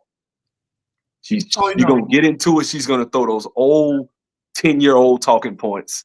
10. And if you with her, check this out. If you with her and y'all talking on the phone, y'all spend time around each other, she into you, she open, she's receptive. And I've seen it. I've seen that because I've been conservative. I was conservative in like 90 something. So I've been around girl. Oh, what is that? We start talking, and then when she get emotionally attached, then she'll be. Next thing you know, she's telling her friends the same thing. She's saying the same thing because they don't have. And I hate to say this. Wait, telling her friends. I missed telling her friends what? She's saying she's repeating the same stuff you say, because what happens is she thinks she know. She think, well, I know better. Not when she get with you and you start talking and we're hashing that stuff. Most of the time, they're not really well thought out. They don't have any real. No, they're not. They're not based on anything that's really like they've done some Google searches, they've looked up, they read some books, they understand so they can. And when you do run in the kind that can talk like that, run. The ones that are really they're Democrat for a reason, that really think they know something, like the Jasmine Crockett types, those are the worst ones. Those are the ones I usually never get along with. But the ones when I was single, I was dating, I'd date somebody and they'll tell them, okay, because you ain't gonna date no sister. 99% of the time they're gonna be Democrat. But I'd also say this too, though. To me, like dating back in, let's say, the 90s and the 2000s was different because it wasn't all this, it wasn't so much propaganda and propaganda. Now it's a lot different because now it's social media. Like it's so much programming going on today. Like back in the 2000s, I agree with you 1,000% because to me, you could have a different opinion and be okay. You wasn't demonized for being Republican or being conservative. But now, man, it's so many ideologies and intersections, and it's out of control. Look, I agree. There are, like, I think you got those women. I hate to say this is gonna sound real crazy. Usually, when you hear a woman talking about intersectionality, she got the natural hair. You know the type. Oh yeah. She got the big fro. She think, okay, I'm natural. I'm into my blackness. You're Marxist. That's what you are. You're not real well thought out. Yeah, like those are the kind that really get on my nerves. They're usually not the most curvaceous. You know, they beanpole with the fro, pro-black, out there at the protest. Stay away from me. Stay away. I don't want to talk to you. The most receptive, I would say, black women I've seen in these modern times is the hood chick. The hood chick, for some reason, I don't know, she's like more receptive to conservative talking points and view. Like I don't know what it is, but like agree. The hood chicks, well, they're like, you know, that makes sense. You know Anything, why? Why? Because she didn't go through the universities. Oh, she wasn't indoctrinated. She wasn't indoctrinated. She was working a regular job, you know, or not working. You know what? You had a clip of Amanda Seals, and I really that's the clip I was gonna play. I really don't like her. Oh, I'm sorry. I was gonna play that. That was go play it. I can't stand her, man. Who can? When someone like JD Vance says that professors are the enemy, that means that those of us who have the knowledge need to speak louder. So you have the stage to do so. I appreciate you, sis. So yeah, like I was saying, fam, look, I graduated from Cornell University, and now, 12 years later, I can't get a job. So I decided to go back to school. I got recruited to get my PhD at UMass Amherst in the W.E.B. Du Bois department. A lot of my academic work, but my whole being is about me as a person of African descent, Afro-Boricua, Black Latinx, and all of that stuff. I particularly, for 20 years, have always identified myself as a Black Puerto Rican and have passed that down to my daughter. Definitely for decades, I've been out organizing and movement building, especially all the years I lived in New York City. It was a great time. We were fighting against the Rockefeller drug laws. We were trying to get police out of schools, trying to make sure that our institutions survived and all that. And now I'm at a point in my life where I am going back into the classroom and I want to teach and I want to mentor young people. I don't think my generation, the hip hop generation, has done good enough around mentoring young people and like creating a cadre of young people. She's just light skinned. You know what? Amanda Seals, one of them people that thinks because I think she went to Columbia. She when she got up there and talked to Shannon Sharp. Oh my goodness. The whole time she was just like, I went to Cornell. You have to listen to me because I know I'm an expert. And I'm like, I'm an expert on race. I'm like, wait, what? How you do that? What's an expert on race? What? So she starts trying to shut him down where you can't have any interjection into this conversation because I went to Cornell. Because she went to the white man's university. She's best at telling us about white supremacy. That is built into the public schooling system. It's the appeal to authority. This idea that the person standing before you, they know everything. Don't question them. This is how when the public schooling system came over to America, that came with it. That idea of the expert came along with it. And when you talk to these people, you talk to the left, they're going to say the experts. Look at the media now, the left media, everything that Trump does or tries to do or wants to implement anything, it's always, well, what's the expertise? The experts say this. It's always they defer to an expert. It's something within it's a way for them to be able to excuse whatever they want to do. Yeah, that's all it is. Who says that this person is an expert? Says who?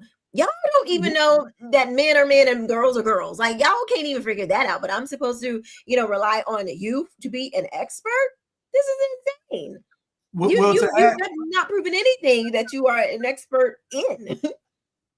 Well, to add context to Amanda Seals, she got her master's from Columbia in American Studies with a concentration in hip hop. So I don't know how that makes her an expert on race. But you know what? I think, Columbia University, that's where the Frankfurt School went to. When it left Germany, it came into Columbia University in 1923. So, hey, there you go. Like most of these people if you went to Columbia, that's a red flag. Okay. Because I actually got a friend that went there. My ex went there. I got a friend that went there and she's friends with my wife.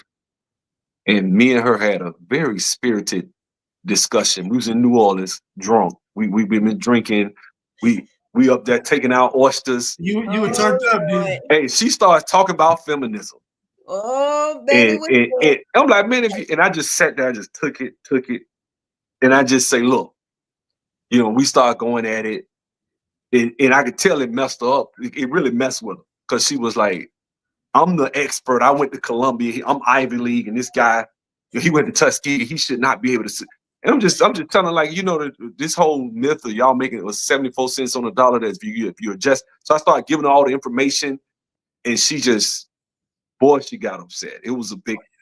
So now when I see her, I be like, what's up, feminist? And she be like, oh, I'm like, hey, what's up? On her birthday. I'm like, happy birthday, feminist. I just be messing with her. So, and that was like 10 years ago. We still, to this day, I pick on her. Is she married? Yeah. But I'm going to tell you, one time, it was 2020. Check this out. It was 2020. It was during the election.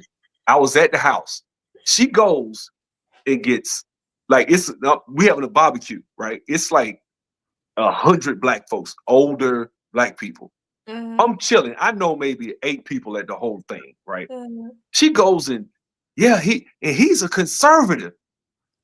Who? They always do that, don't they? Everybody turn around. Always do that. Everybody turn around and looked at me. I'm like, they always do that. So now all of a sudden I'm debating 6 or 7 people, right? Yeah. And they just going, they older, and you don't know, you younger, and you don't know this, and you don't know that. And I said, man, look. So I started running. This was 2022. This was right around the election. So, and I just got tired. I said, man, look, black people are politically stupid. They're like children. Boy, I heard that for years. I've been hearing that. I heard you think black people are stupid. I'm like, You're like, my thoughts have not changed. Moving on. Actually, I think you're more stupid now, considering. Yeah. Oh, wow. Well, y'all, this has been a great conversation. Thank you guys. Thanks Sub-Zero for stepping in, filling in for a good friend Chuck. And I would say that Chuck and Chad will be here next week, but things are going so crazy and everybody's like, I just do not know. So we will see what happens. Tune in next week to see who will be here. Hold on, Quisha. 2 more things.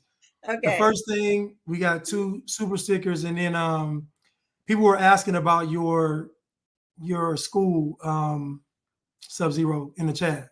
Oh, yeah. So I run Lifting the Veil IT Academy, LTV. It's LTV Academy. I train you 3 times a week.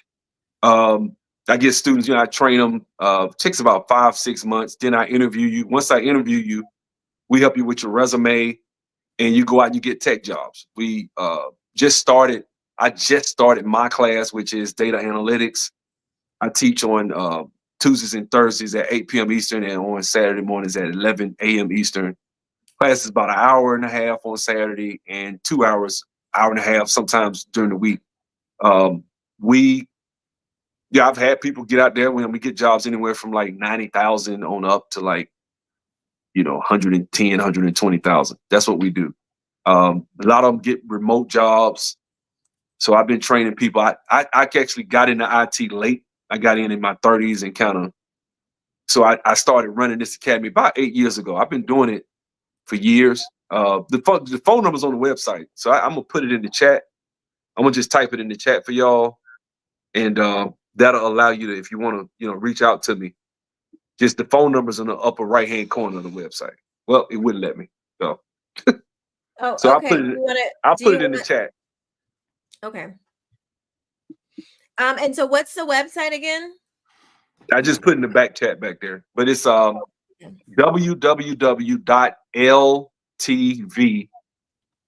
Academy. Lazy Tango Victor Academy. LTVacademy.com. If you go there, upper right-hand corner, that's my phone number. You can schedule a free consultation. Also, right now I was running a special for like $10 the first 30 days. It's only $97 right now. We'll take it back up. It's usually $297, but I kind of left it down. So look, reach out to me, talk to me. You want to learn something, let me know. I got you. Awesome. Is there an age limit? No, not at all. We've been I've had people in their 50s. I've had people in their 40s. I mean, 30s obviously and 20s, but yeah, it's no age limit. All you have to be willing to do, I always tell people, you have to put in a few hours a day studying. You have to, be able to, if you're willing to put in about 2 hours a day, 5 days a week, I say about 10 hours on average, and you're willing to have the right attitude. Right now, I've been training, and what I'm about to start over, I'm teaching structured query language right now. But once we get done later this week, I'm gonna let the students listen to an interview that my students, because once you go out and look for a job, you record your interviews and you come back and I tell you where you're making a mistake. And I say, the reason you're probably not going to get this job is because you said this, this, this, and this. Next time you say this, don't say this. So I kind of give you that. You can't get this anywhere. Nobody does that. Usually what people do is they teach you and then they just send you on your way. And you're supposed to figure it out. Well, a lot of times you need that extra nourishment in your environment so somebody you can call, hey, I got a job interview Monday. It says this. What do I need to say? Well, he said this on the interview. Did I mess up when I'm like, well, what did you tell him? You need that type of consultation as well as the training itself. As also, what's your resume? What's on your resume? Getting the background check. It's a lot of different things I help with. So. Okay. Very cool. We know a lot of Blacks aren't involved in STEM. So thank you for doing that. Sorry. Go ahead, Blanche. So Martin Towns, Meghan Markle married a red-haired British prince and had the nerve to cry about racism. I didn't even know she was Black until seeing her curly hair baby pics. Mm-hmm. Thank you, Martin Towns. Thank you. That is true though. Nobody even knew till they started making it a big deal. Or nobody cared. Gigi Ryder, quit your socialism job, loaf for 3 months, don't take a new job and try a solo gig. You get sentenced to forced hard labor and starvation for 2 to 10. I don't know what that means. Sometimes I feel like Gigi Ryder's comments are like over my head. I mean, I got it till he said you get sentenced. This is what he's talking about, a gulag, I'm assuming. Okay, I get it. I'm assuming he's talking about going from, I guess, where you're working now to communism. I'm thinking the progression. Yeah. I don't know. I don't know. Thank you, Gigi Ryder. Martian Coon. It's slightly catchy, but I prefer heavy metal. At least heavy metal has an actual depth to the lyrics. Yeah, he was talking about, I guess, the Justin Bieber remix. But thank you guys so much. Good to see you, Blanche. Thank you, Sub-Zero, for filling in to the best chat on the Sunday night. Thank you guys so much. Hit the like button. Please share this video out. Tell all your friends. We will see you next Sunday, 7:30. I think we've been doing much better on time. So check that. Note that. Okay. Thank you. Thank you very much. We're not being all Black and stuff, being late. So thank you guys for tuning in and spending your Sunday evening with us. We will see you next time. Bye-bye. Bye. Bye, y'all.